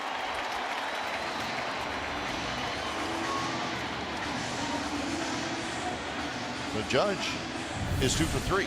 He is a very strong young man, and pitch was up in the upper part of the strike zone, and just really nothing anybody could do. Joyce had to respect his power. Opposite field, playing him deep. Healy, long run, couldn't get to it.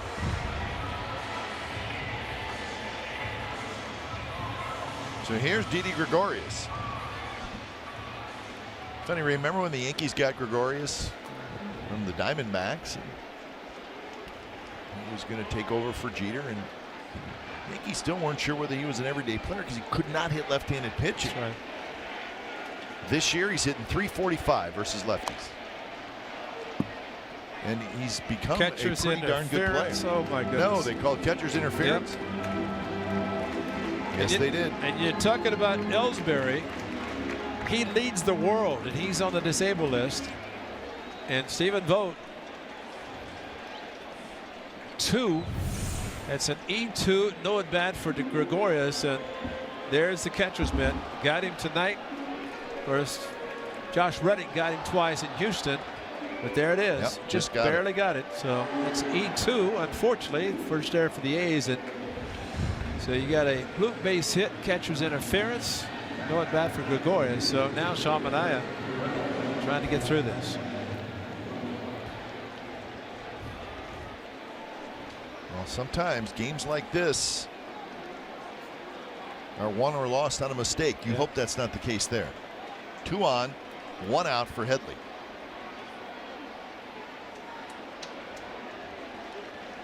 Yeah, I think I read Jacoby Ellsbury is 28.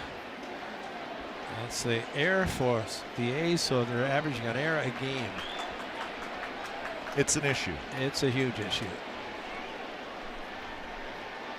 Pitch to Headley, blocked by Vogt.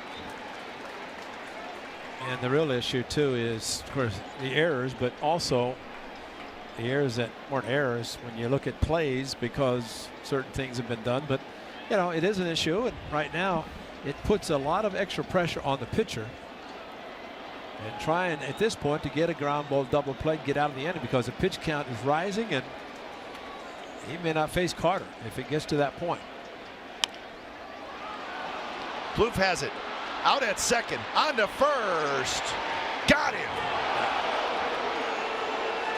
Close play at first. 5-4-3 on the double play. Yankees thinking about taking a look. Well, see if they do. And they're trying to see if Healy kept his foot on the bag. But Plouffe to Lowry. Lowry got rid of it quickly and right over the top. And a stretch. Keep his foot on the bag. He's out. He did. Double play. Nice outing for Sean Manaea.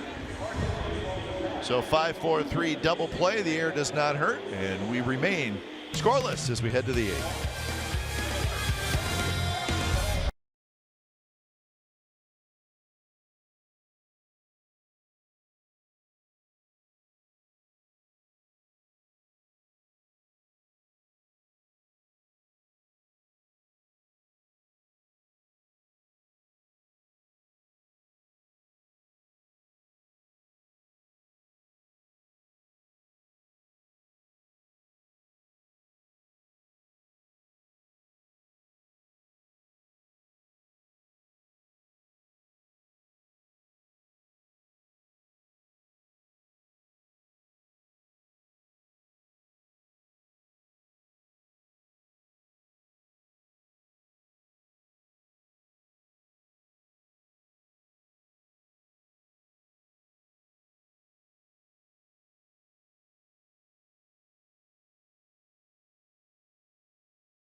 Than ever, watch every out-of-market regular season game live on over 400 supported devices. Plus, get a free subscription to AT Premium, #1 app for live baseball. Blackout and other restrictions apply. Visit MLB.com for details.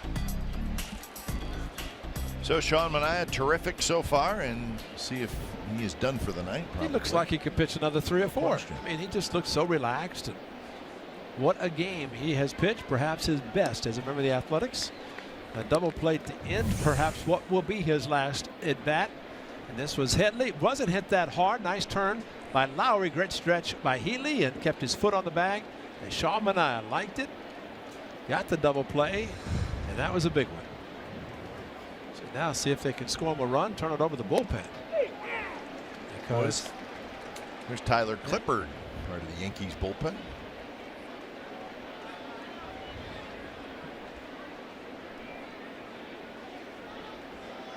so you go from a splitter to a changeup artist. Yeah, Clippard, you're right. Canna chased it 1 and 2. So pitch number 100 coming up for Masahiro Tanaka, looking for his 6th win of the year.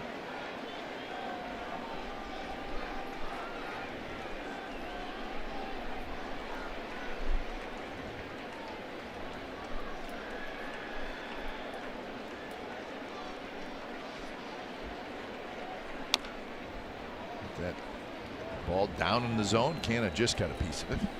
As you pointed out earlier about the remaining amount on Tanaka's contract, and should he opt out, the Yankees, I would think, would like to have him have a great year and maybe decide to reduce the payroll even more. But to your point about pitching, maybe unless they have somebody in the minor leagues that could take his spot or some free agent they could get.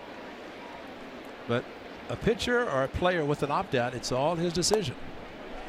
Well, yeah, it's sort of a win-win. Yeah, and it is for the player certainly, right. But for the organization, yeah, it's okay if he opts out. Do we give him a bigger contract? Do we say, you know what, we'll save the money? That's right. But then you have to replace him. Right. Exactly. You look at Cespedes with the Mets. He signed 75 with an opt out after 1, and he opted out. He opted out after the 1 and re-signed for 100. Sure. So, and that may have been the plan all along. Exactly. Mark Canha, boy, this is dangerous right here because you want to look to first immediately for the appeal, because if it's this ring up, you got to run because it's strike 2 or strike 3, but it was not called a strike. 4 groundouts, 5 flyouts, and the 12 strikeouts. Matt Joyce, the other 3-2 count, threw him a slider on 3 and 2. Threw him a slider also. The only inning that Tanaka did not register a strikeout was the 5th. That was the inning where Canha had the 1-out double, ball that was misplayed by Hicks in center field. Andrew Triggs, who will be pitching on Sunday, saying, hey, big boy, what's it like out there on the mound? I'm going to do the same thing Sunday. First time ever. Yankee Stadium. Triggs does as well as Manaea has done. Be quite an outing for the youngster. Terrell Cotton was on the bus with us. Yeah. Coming out. And he said, wow, what a great place to get called back to. Yankee Stadium.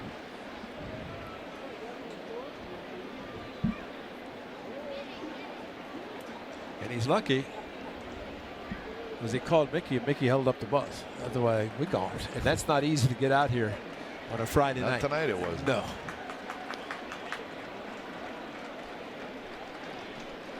Another 3-2 pitch and another foul ball.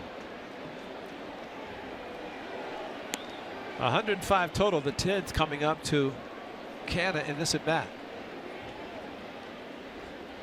And you just keep waiting for a mistake. And I tell you, give credit to Tanaka because he has not made a mistake tonight. Nope. He has kept the pitches down. And this 106th pitch of the night. Number 10 coming up to Mark Canha. Slider or splitter. And he got him. Looked like a slider. Sure was. Strikeout number 13 for Tanaka, and It's a perfectly spotted pitch. But it's a strike if he doesn't swing. But if he swings, see where it landed or started, right at the corner. You know what National League hitters will say? I don't want to go to the American League because they're afraid to challenge you. Well, if you're facing Tanaka on a night like tonight, you'll never get a fastball in a fastball count. Here's Rosales with 1 out. First pitch. See, that's the thing, Kevin. It's not as if he's throwing the splitter only with 2 strikes. That was the first pitch. Exactly. He's throwing it all counts, and that's what's made it so good tonight and so tough for the Athletics. Tanaka has retired 9 in a row since that Canna double.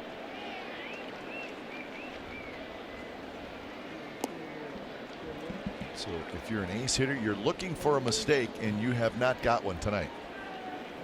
Now, Baton's is the closer, the big boy, and throws 100. You get the changeup artist to the left and Tyler Clippard with Chapman on the disabled list.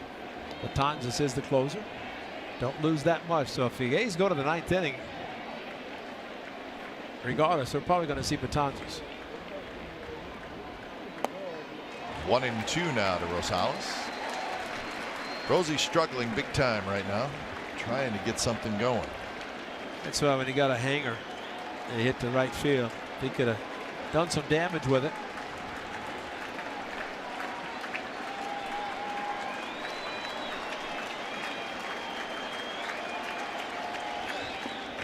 In the dirt, blocked nicely by Romine.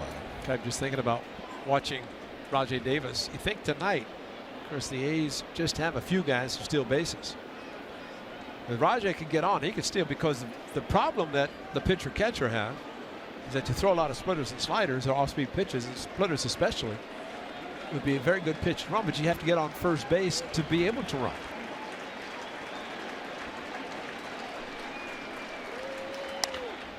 And that is going to be a base hit. Left field drops it right over the head of Gregorius. So the A's have the go-ahead run at first with 1 out.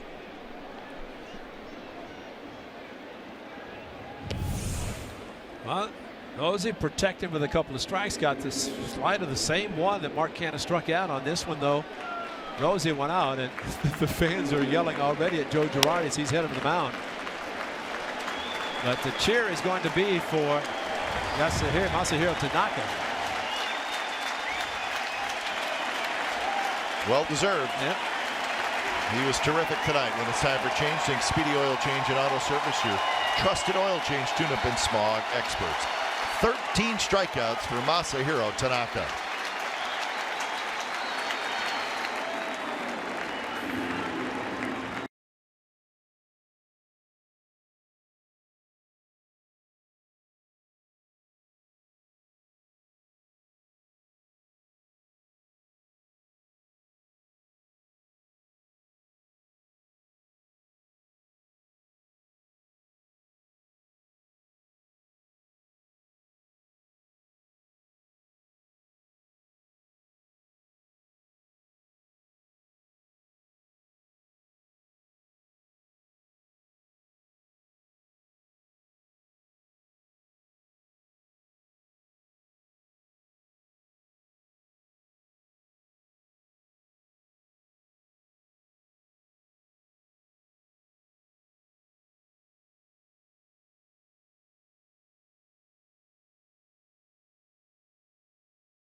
One out, no score in the top of the 8th inning.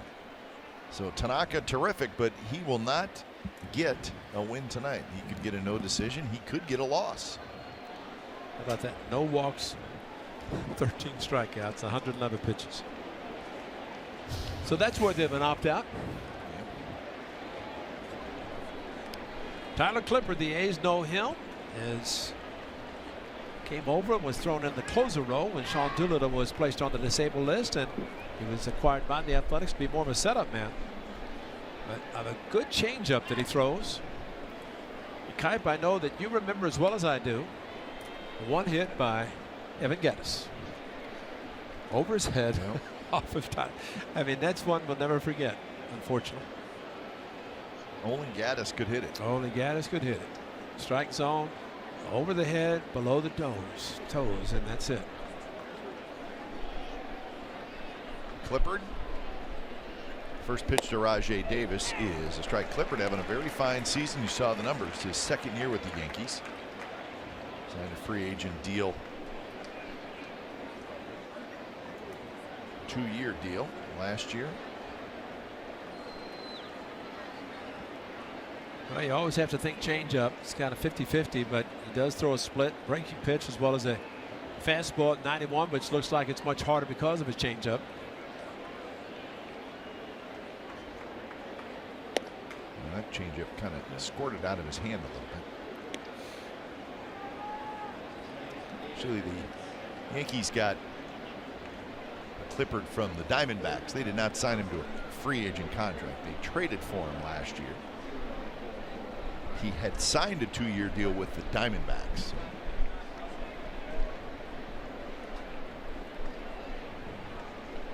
One and one to Rajay Davis, who is 0 for 3.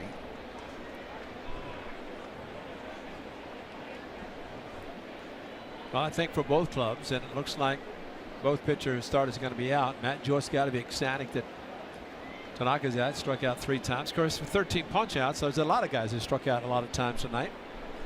It's going through the order 4th time. And the ball is thrown away down the right field line. Rosales is going to round second, and he's going to hesitate, and now he's going to go, and he's going to make it. Wow. A huge mistake by the Yankees, and maybe that's the mistake that could determine the outcome of this game. But you know, we always talk about watch the third base coach. Don't look back, because if he had watched Trip Hill, he's got him coming all the way. But you get to second, you round second, and he starts looking. That throw completely out of whack. This is not even the Coliseum, but it keeps rolling. Judge had to come over. Rosie held up and then kept going. The slide. Oh, ow, ow. Oh my gosh. Woof. And the ear flap got him on the wrong side. Oh my gosh, Rosie. Wow. That's going to leave a mark.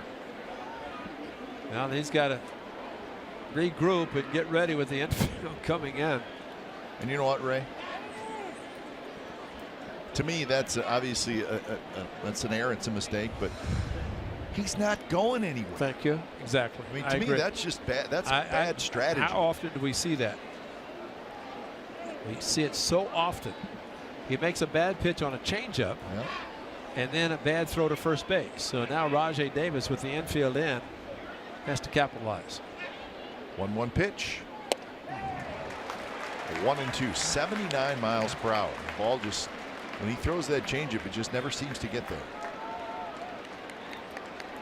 And his fastball is good enough that it's hard to sit soft, and you almost have to because his changeup is so good. Unless, and that was a good pitch that was up.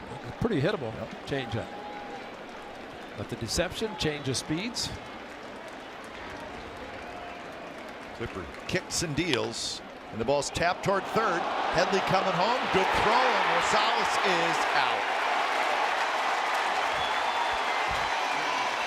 out. With the infield in, Headley just had to come charge in a little bit and just make sure he made a good throw to the plate. He did, and they were able to cut down Rosales.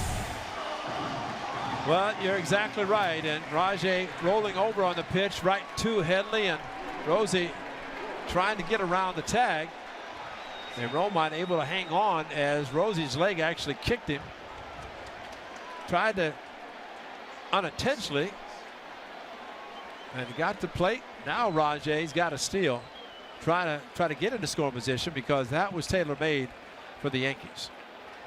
And especially for Romine to get the ball quickly enough to get in front and block him off. Rajay not running. First pitch is outside. Rose trying to go around the tag, and Romine got it. That's a tough trip around the bases for Rosales. Yeah. 1-0 to Matt Joyce, who struck out 3 times.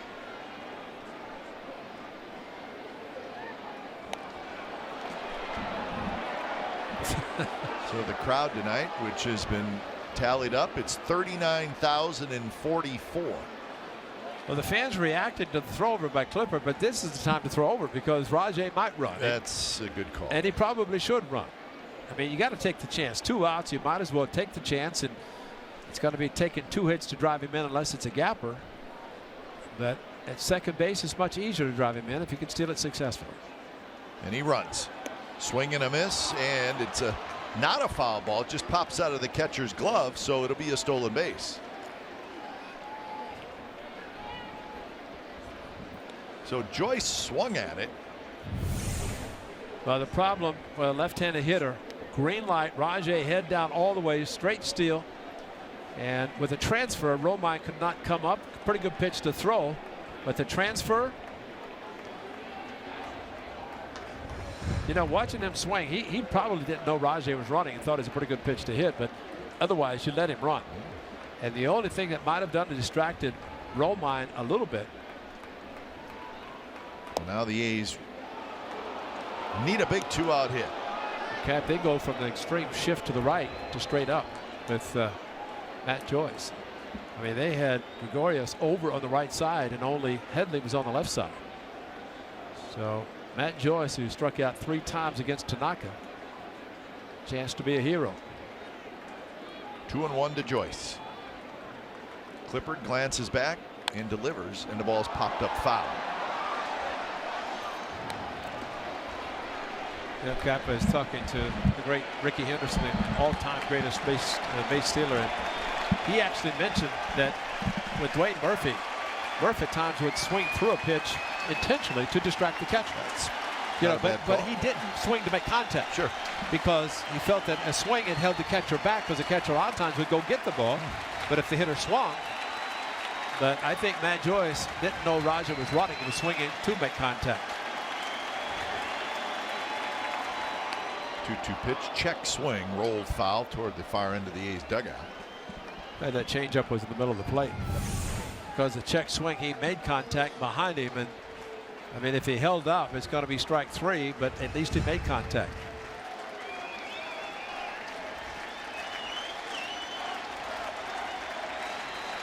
Well, think soft and nothing else. And a base hit to left field, especially the way they're shifting.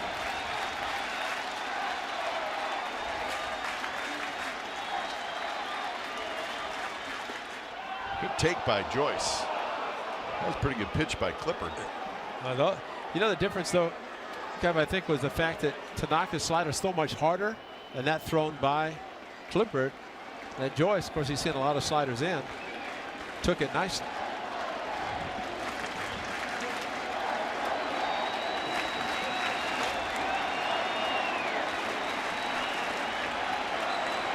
Three-two. This one's pop foul.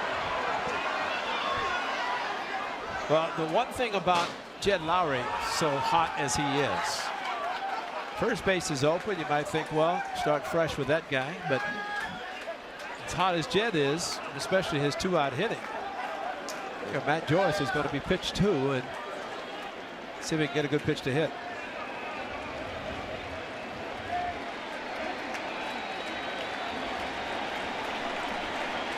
Clippard, Romine, they know what they want to throw. No need for a sign here. 3-2. And it's high, walked it. Time now for the Jeep drive of the game for Jed Lowry, as hot as anybody in baseball. And for Jed Lowry, the Jeep drive of the game is all about him. Against Tanaka, streaking. Hits in his first 2 at-bats, giving him 7 hits in 7 at-bats. Going back to Tuesday's game, 4 on Wednesday, 2 tonight. And Jed Lowry would love to get his third hit of this game. And with 2 outs like he did on Wednesday to drive in a couple of runs with a double and a single. Both times with 2 outs driving in a run. Davis at second, Joyce at first. First pitch to Lowry is grounded into right field, a base hit.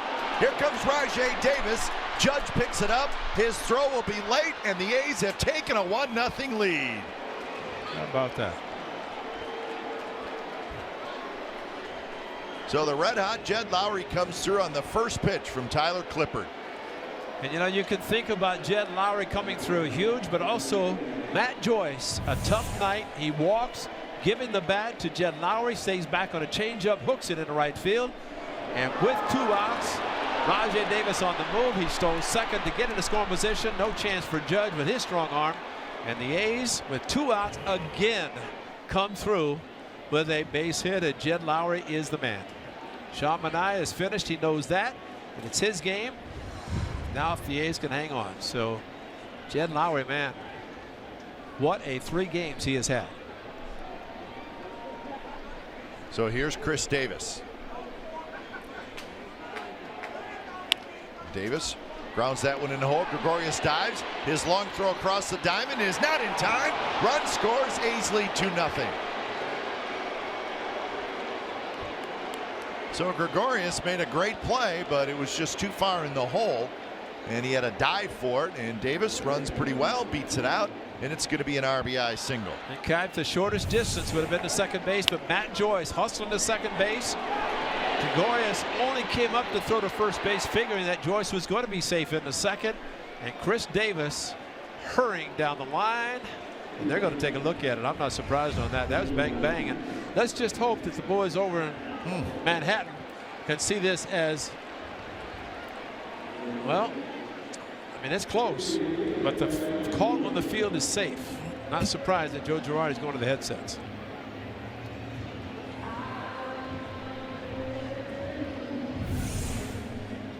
Chris Davis hustling. Gregorius a good play,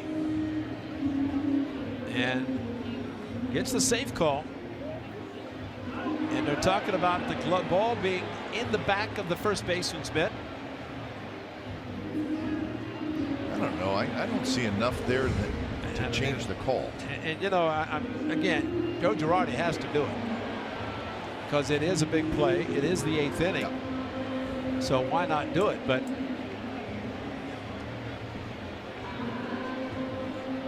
safe.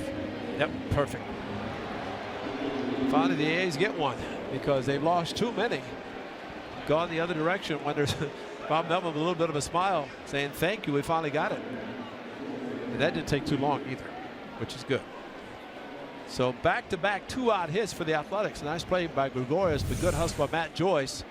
And here's the play at first. And the ball not quite all the way in the first baseman bit. I think that's what they look at. If that's the case. Good hustle by Joyce, good hustle by Chris Davis. The A's have 2 on the board. So here's Healy.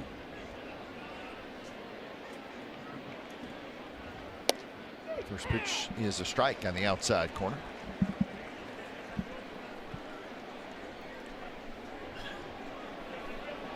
So Clippard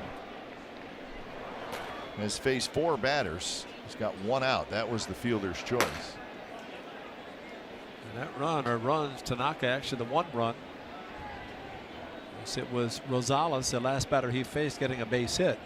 And that one right through the wickets of Romine, and the runners will move up.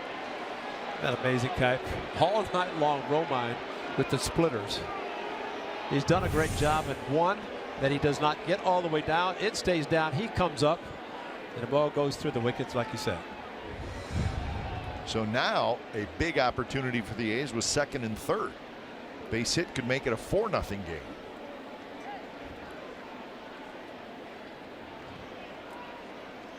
Really looking for his first hit tonight. He'd take an Aaron Judge bloop at this point.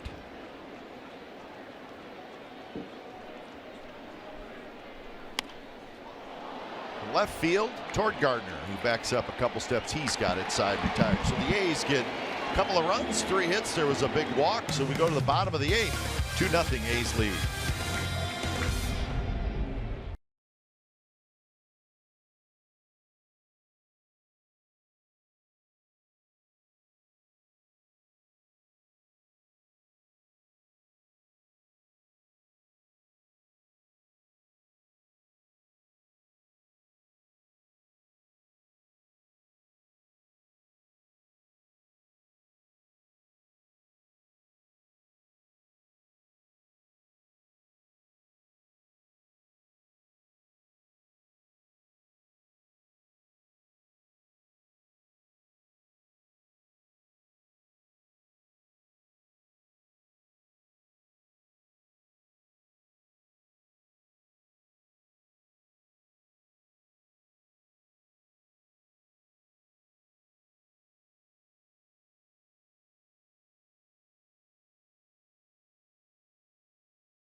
Presented by authority of the Oakland Athletics and may not be reproduced or retransmitted in any form. And the accounts and descriptions of this game may not be disseminated without the express written consent of Athletics Investment Group, LLC.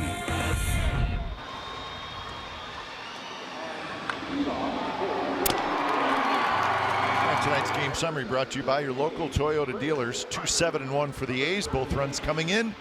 The top of the 8th inning. 0-4-1 for the Yankees. Sean Manaea was terrific. Masahiro Tanaka was terrific. Jed Lowry, the big hit. He's got 3 more hits. Chris Davis with an infield single to knock in the second run. So the A's holding on to the 2-0 lead, bottom of the 8th inning. And when it's time for change, think Speedy Oil Change and Auto Service, your trusted oil change, tune-up, and smog experts. So Matson's job is the 8th inning. And he will face Carter, Romine, and Gardner.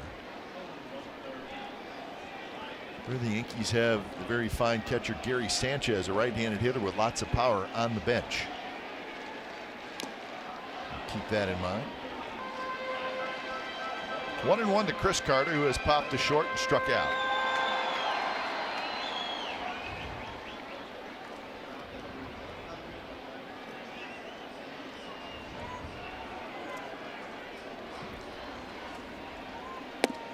And that's a strike. Carter checked his swing, but the pitch called a strike. Fastball right there.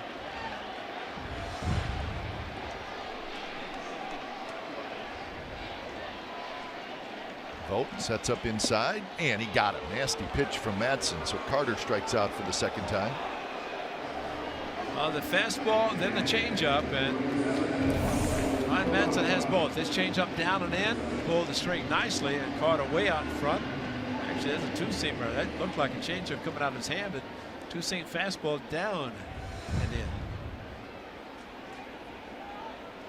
Regardless, got the strikeout. That's big. So one away. Here's Romine.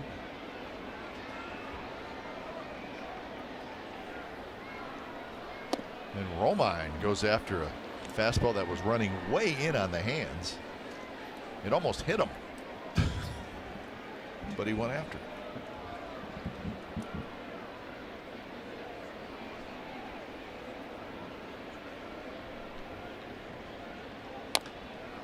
And chopped foul, and it's quickly 0-2. And that's when you look at changeup, you get a fastball. That's the kind of swing that you put on. Not much you can do with it.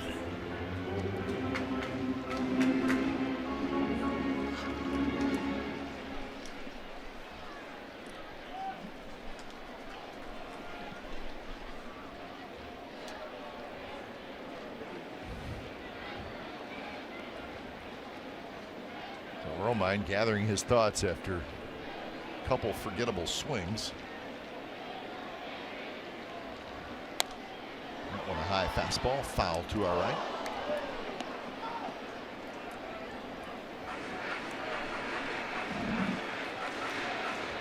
Astros leading the Orioles 1-0 in the top of the 6th inning in Houston.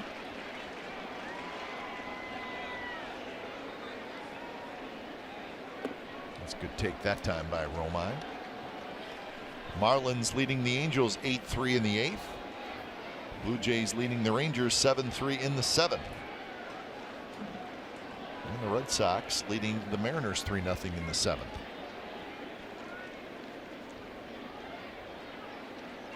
One-two pitch, swing and a miss, struck him out. Same pitch as Carter. Same exact location with a two-seamer down. That's filthy stuff. That's nasty. I mean, really it is, because to a right-hander, I mean, you want to make it a good pitch, and you talk about a great pitch. 95 with that much dip on it. It's like a lefty throwing a slider to the back foot with that kind of motion and delivery. And the result at 95 with the great action on the two-seamer. So here's Gardner. Gardner takes a strike on the outside corner. So that's the pitch he's striking guys out with. He just got a called strike on a left-handed hitter. So whatever he's throwing, it's working. Exactly. Same location, both lefties and righties. He found curveball. Occasionally he will throw. And I think he knows he can throw his changeup, two-seamer, four-seamer for a strike. Tries a curve, misses.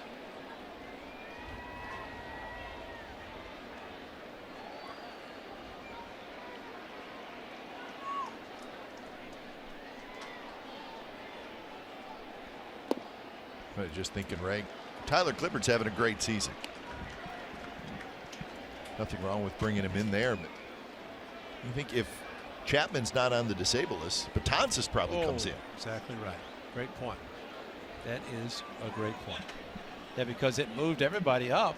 That's exactly right. Into a spot, just like when Clippard was with the A's. He got moved up because of Doolittle's DL.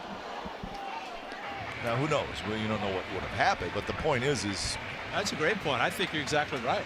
I think they at 0-0 game they probably would have brought him in and probably pitched Chapman in the 9th for whatever the score. You know, it's funny you say that, because some people would say, well, it's the most critical time. What? I'll bring your closer in. No. You know, but who's going to pitch the 9th though? Unless of course they were looking for one out or a big one at the time. Left center. Chris Davis gets over there. He got a good jump, grabs it, side retired. So good inning for Madsen. And we're going to the 9th. A's leading 2-0.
Washington Nationals face the A's. 50,000 happy fans will stride home with a Chris Davis bobblehead. It's presented by Xfinity. The arm of the bobblehead moves, depicting Chris's signature salute after a home run. For tickets, visit athletics.com/promotions.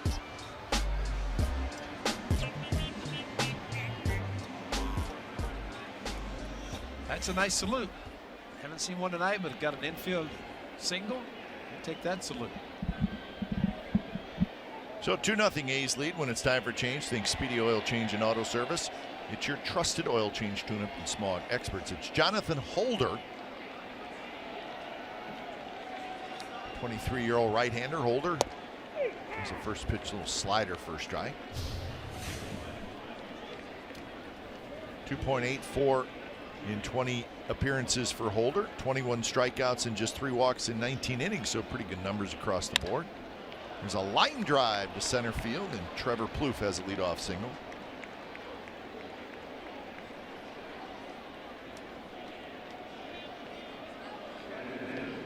So hit number 8 for the A's. Well, a lot of hitters happy to get Tanaka out of the lineup. Holder's good fastball, low 90s, 2 and 4 seam fastball with cutter, curve, and slider. But Trevor Plouffe got the base hit up the middle, trying to continue in this 9th inning. So here's Stephen Vogt, a couple of ground outs and a long fly ball to center field.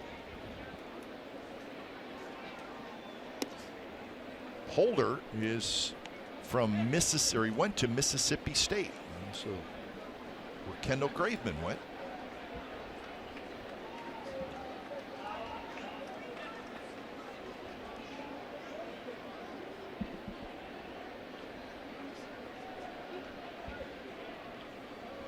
Also where Rafael Palmeiro went. That's right. And Will Clark. And Bobby Thigpen and Jeff Brantley, and they all played on the same team together. Wow. Do you know that? No, I do now, thanks to you. Anything for you, buddy. That is Santiago Garcia. 2-0 to Vogt. Oh, high drive, right field. Whoa. Judge back. And that baby's gone. 4-0 Athletics.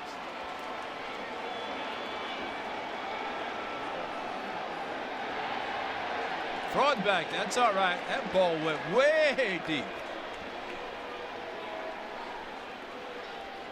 Where did this guy go to school? Mississippi State. He just gave up a very long home run to Stephen Vogt, who went to Azusa College. High fastball went under the 95.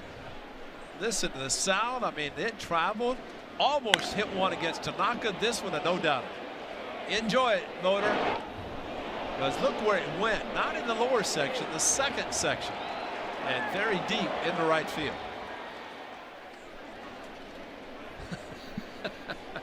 The new Chris Davis salute. Take it. So home run number 3 for Stephen Vogt. Just came up a little short in the 7th inning, but not this time. That was well out of here. All the way back into that kind of that second tier of seats in right center field.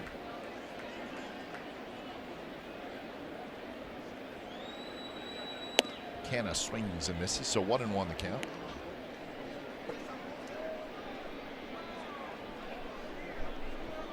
Canna has struck out twice and he has doubled.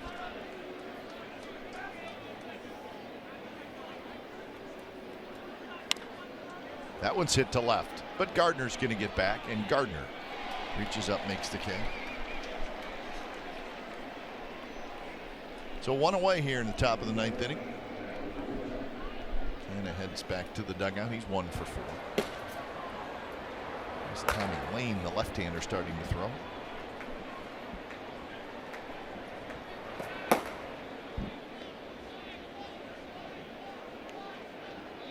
That's the salute. I like the salute. Huh? Sure. That's good. Maybe they'll make a bobblehead of him saluting. So 2 big insurance runs. Oh, huge. Very big.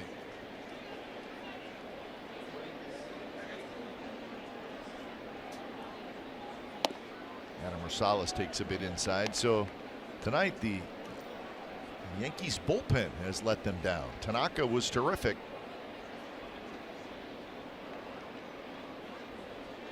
Clippard gave up a couple of big hits, and Holder here in the 9th inning gives up a 2-run homer. Cap, I think you said it best whenever you said, why are you throwing over with Adam Rosales at first base when he's not going to be running? Makes a bad throw, and while Rosales was thrown out at the plate, Rajai gets to second, steals second easily, and scores the go-ahead run. The A's get another one, add 2 more. But, you know, little things, and I'm surprised, as you are many times, why are you throwing over? The guy's not going anywhere. So why are you throwing? Agree. And now that's Frankie Montas getting up. The A's with a 4-0 lead, no save situation. But I think and yeah, even though Rosales did not score, I just think it turns the inning. The inning has a different vibe to it. Exactly, absolutely, because you got third base to the runner first, take the double play away, bring the infield in, and while they get the out, but you put a speedster at first base in Rajai Davis, and now he can steal. And everybody in the world knew he's going to attempt it. He does it, and Jed Lowry comes through again. But the little things, I mean, 7 wonderful innings of pitch baseball by both. And Tanaka goes out for the 8th, and he's going to, at this point, unless there's a miracle coming from the Yankees in the bottom of the 9th, he's going to get the loss. And that would be, you know, and Manaea, for his great outing, if the A's can hang on, he would get the win to even his record. And I think that the biggest thing for Sean Manaea, I mean, had never pitched at Yankee Stadium. I mean, this bodes well for the 2 guys expected to pitch tomorrow and Sunday who had never pitched at Yankee Stadium either. Rajai Davis with a fastball up and in, of course, typically dropping the bat to get out of the way. And his stolen base, which is huge. Great thing about Rajai, he brings a different element to this ball club. He gets on base, and while he didn't bring the runner in, he did get on, and he stole second, changed everything. Backhanded by Headley. Little low. Carter digs it outside, retired. Stephen Vogt, a long 2-run homer here in the 9th inning, and the A's get a couple of big insurance runs. So bottom of the 9th coming up. It's 4-0 A's lead here at Yankee Stadium.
Baseball on NBC Sports California is brought to you by the 2017 Jeep Cherokee with an EPA estimated 30 highway miles per gallon. By Southwest, yes to low fares with nothing to hide. That's transparency. By Toyota, the full-line automaker with the longest lasting vehicles in America. Toyota, let's go places. By AAA, what does your insurance do when it's not doing insurance? It should do more. Go to AAA.com for more details. And by the all-new 2017 Chrysler Pacifica. So the A's with 2 in the top of the 8th, 2 in the top of the 9th for a 4-0 lead, and now they're going for the shutout. As Santiago Casilla comes in, he faces Aaron Hicks. First pitch is low when it's time for change. Think Speedy Oil Change and Auto Service, your trusted oil change, tune-up, and smog experts. So not a save opportunity for Casilla, his 19th appearance. He does have 7 saves, a couple of blown saves. He'll face Hicks, Holiday, and Castro. And now it's 2-0. I think this is one of those situations where he was up coming in with a 2-0 lead. Becomes a 4-0 lead. He's loose, even though Frankie Montas got up and really had enough time to get loose.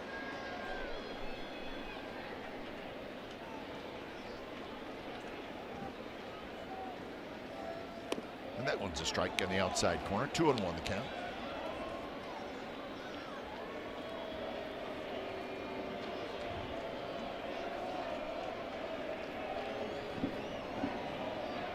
What a difference a 2-run home run makes. 4-0 versus 2-0. Runner on base versus really a grand slam needed. So Santiago Casilla make them hit their way on, because he cannot afford to walk a batter. Let them start feeling pretty good about themselves. Sometimes a hit is much better than a walk, especially when you have a 4-run lead.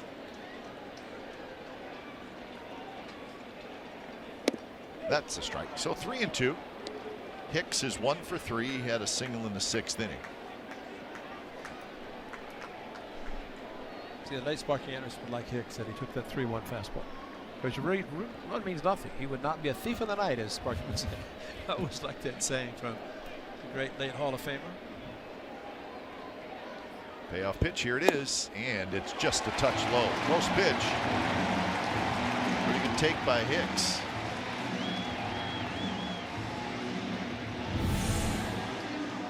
The fastball too low, and you're right. Good take, because he took the 3-1. You see it just trying to throw it in the middle of the plate, but kept it down.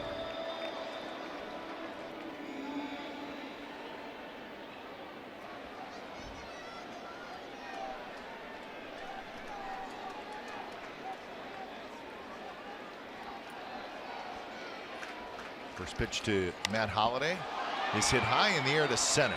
So Holliday goes after the first pitch, and Rajay Davis grabs it. So Matt Holliday 0 for 4. Well, stay tuned after the game for A's post-game live, presented by State Farm.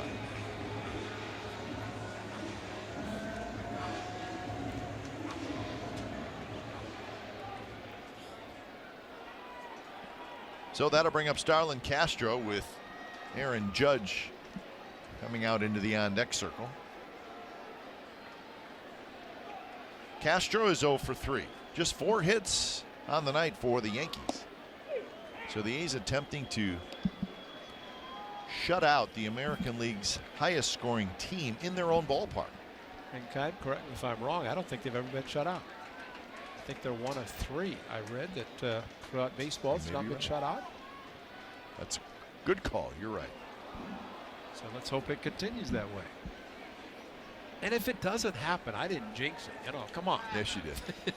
Yes, you did, Ray. That's Ray Fosse who said that. Oh, I wish we had that much control. But I will say that 2-run home run, because right now any home run, if it's a 2-run lead, makes a huge difference. A little bit outside. 1-2 to Castro.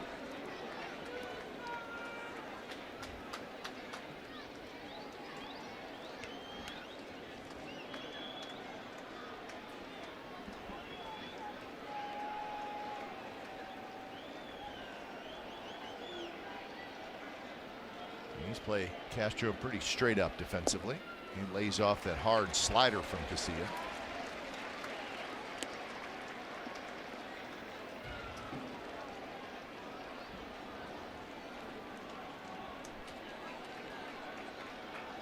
So 2-2. Casilla slows things down when he gets a runner on base.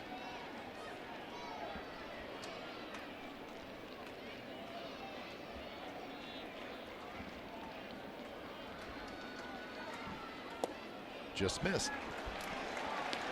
So now full count. Well, it's not Miguel Sano in Minneapolis Target Field, 3-2, and throws him a curveball. got to challenge him. And again, he's got the luxury of a 4-run lead. And you don't want to create a save situation for somebody else. You don't want to inflate your ERA. You have a chance to get through this. High fastball, and Castro had to protect. May not have been a strike. I think he also was expanding a little bit of his strike zone just because of the 3-2 count. And between that, like you said, protect him with a close pitch.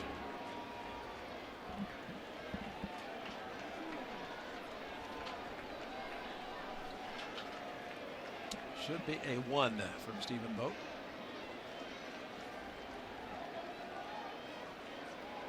It's a 1 fastball outside corner.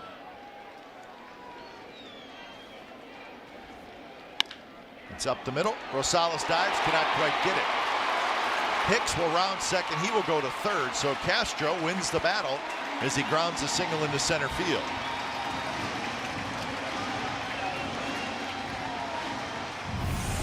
Got a ground ball and a few feet to Rosales. Is closer to Rosales. Could have been an ending double play, but instead Rosie, nice effort. But once it got through, go to third base easily with Hicks. And, we just don't want the leadoff walk to come back to haunt Santiago Casilla.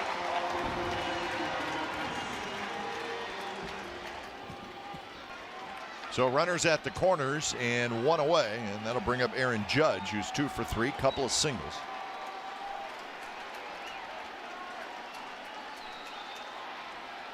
First pitch to Judge is low. Hey, what, give the Yankees hitter some credit because they're laying off the low fastball. Yeah, he's really not missing by a lot, and even the Castro base hit, when we showed the replay, I mean, the pitch was right where Vogt wanted it. Fastball away. Maybe a little up higher than he wanted, but it does give a hitter the opportunity of saying he's going to throw me a fastball because he doesn't want to walk me, and that helps the hitter. And even though it was a good pitch, unfortunately from the A's standpoint, it was beaten to the ground hard by Castro for a base hit.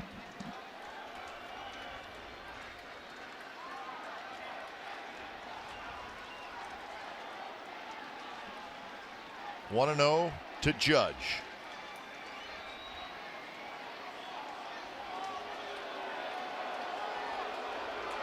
It's almost a balk.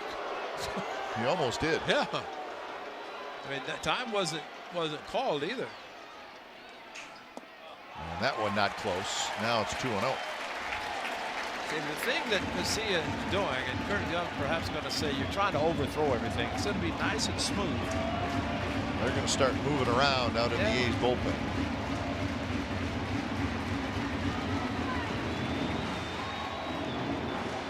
And they're moving quickly in the A's bullpen. Well, that's why Kurt Young was slow going to the mound, down to 10 seconds on the clock. Well, Liam Hendricks get himself ready to go. So the crowd of over 39,000 trying to get the Yankees back in this game. They're making a little effort here in the bottom of the ninth. Casilla has thrown 16 pitches.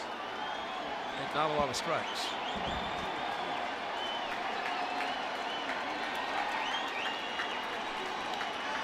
Judge has got to be sitting fastball because Casilla's got fastball curve changeup.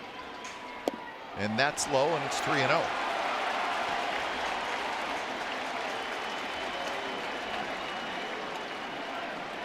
On deck is Didi Gregorius. See the way Casilla is pitching, he's creating a save. But not for himself. For No, somebody absolutely else. not right.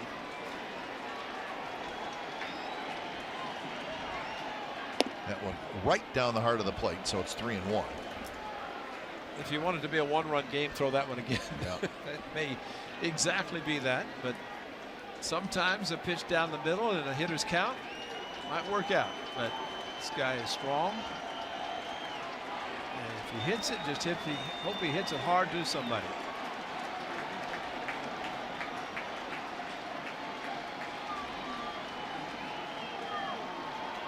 Hicks and Castro the runners, and the pitch is low. He walked it. So So the Yankees will get the tying run to the plate here in the bottom of the ninth.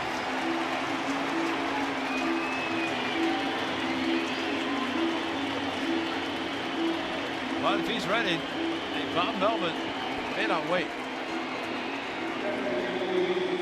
So Gregorius is the hitter. After Gregorius, it would be Chase Headley.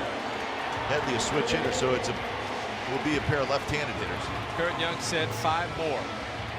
Well, he gets 8 on the mound, so looks like it would be Gregorius facing Casilla. Gregorius is 0 for 2. Reached an interference by Vogt. And the first pitch, foul back. Gregorius has 3 home runs on the year. And you go back to Matt Holliday swinging the first pitch after the walk leading off this inning. Jumped on a first pitch fastball, popped it up to center field. Defense straight away for the A's. Middle infielders cheating in a little bit.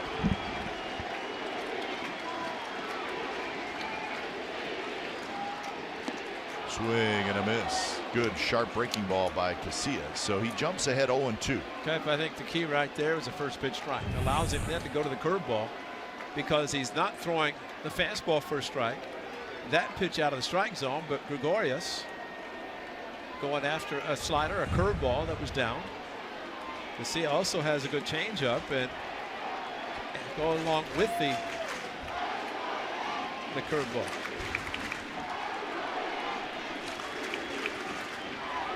See, the one thing Casillas, go back to 2012, gets a run on third base. He's got to have the confidence in his catcher to throw the curveball, change up, try to keep it down low and not hang something if he throws it. Throw it hard.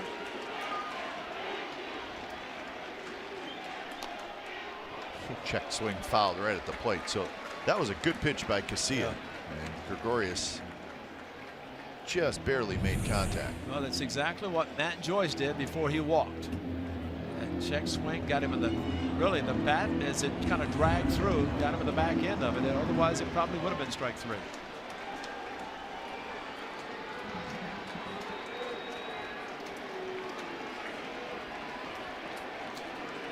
Hicks, Castro, Judge are the runners. 0-2 pitch. Away. Gregorius holds up. 23 pitches now for Santiago Casillas. 1 out here in the 9th inning. I think the manager doesn't grind in these situations. Wow. Well, if announcers do, managers do. Great point.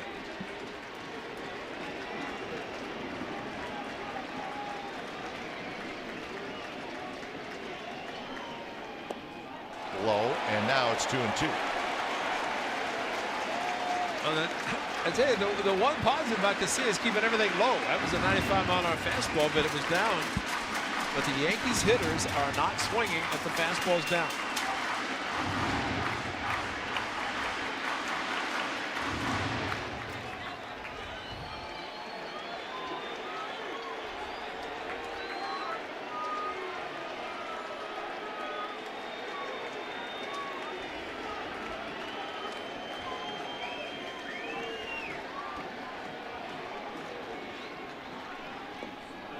Hesitation. Oh, No it didn't swing. go. Wow. Wow. So a hard breaking ball down. But he hesitated and he did not swing. Good call by Clint Fagan. Well, after throwing a 2-2 curveball, the one thing Stephen Vogt is kind of letting Casillas call the game. Stephen might right now be emphatic about a certain pitch. And if he goes back and he doesn't put down a sign, if he gives a sign, it would let the infielders know. But I think they just talked about what this 3-2 pitch is going to be.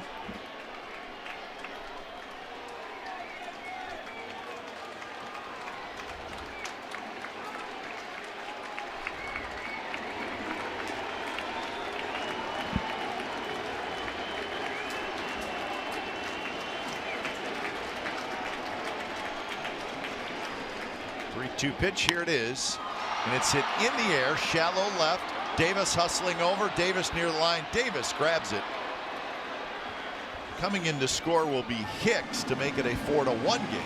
So it goes as a sacrifice fly. It's my fault. At least it's an out. That's the main thing.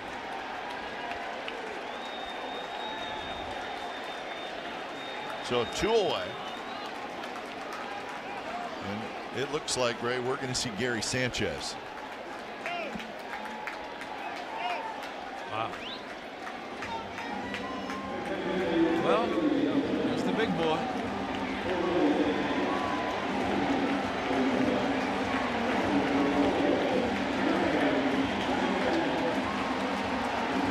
Well, Joe Girardi was waiting for the best spot to use him, and he decides that it's for Headley. Sanchez has scary power. Headley, strikeout, 5-4-3 double play. And maybe this spot will be the same even for Sanchez in the spot. Thing is, he's got power all over the place. First pitch to Sanchez, a breaking ball that spins inside.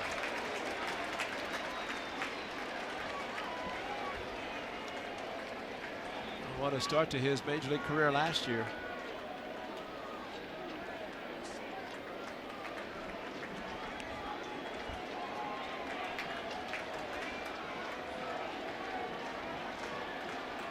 Sanchez takes a strike.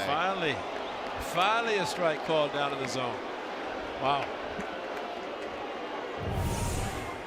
And Joe Girardi shaking his head because really it's not been called in this inning for sure. And it was that time, which is huge for Santiago Casilla.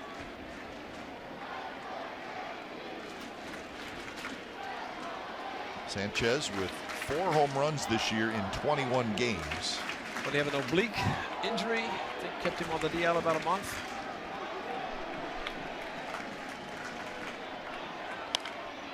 And he pops it up on the infield.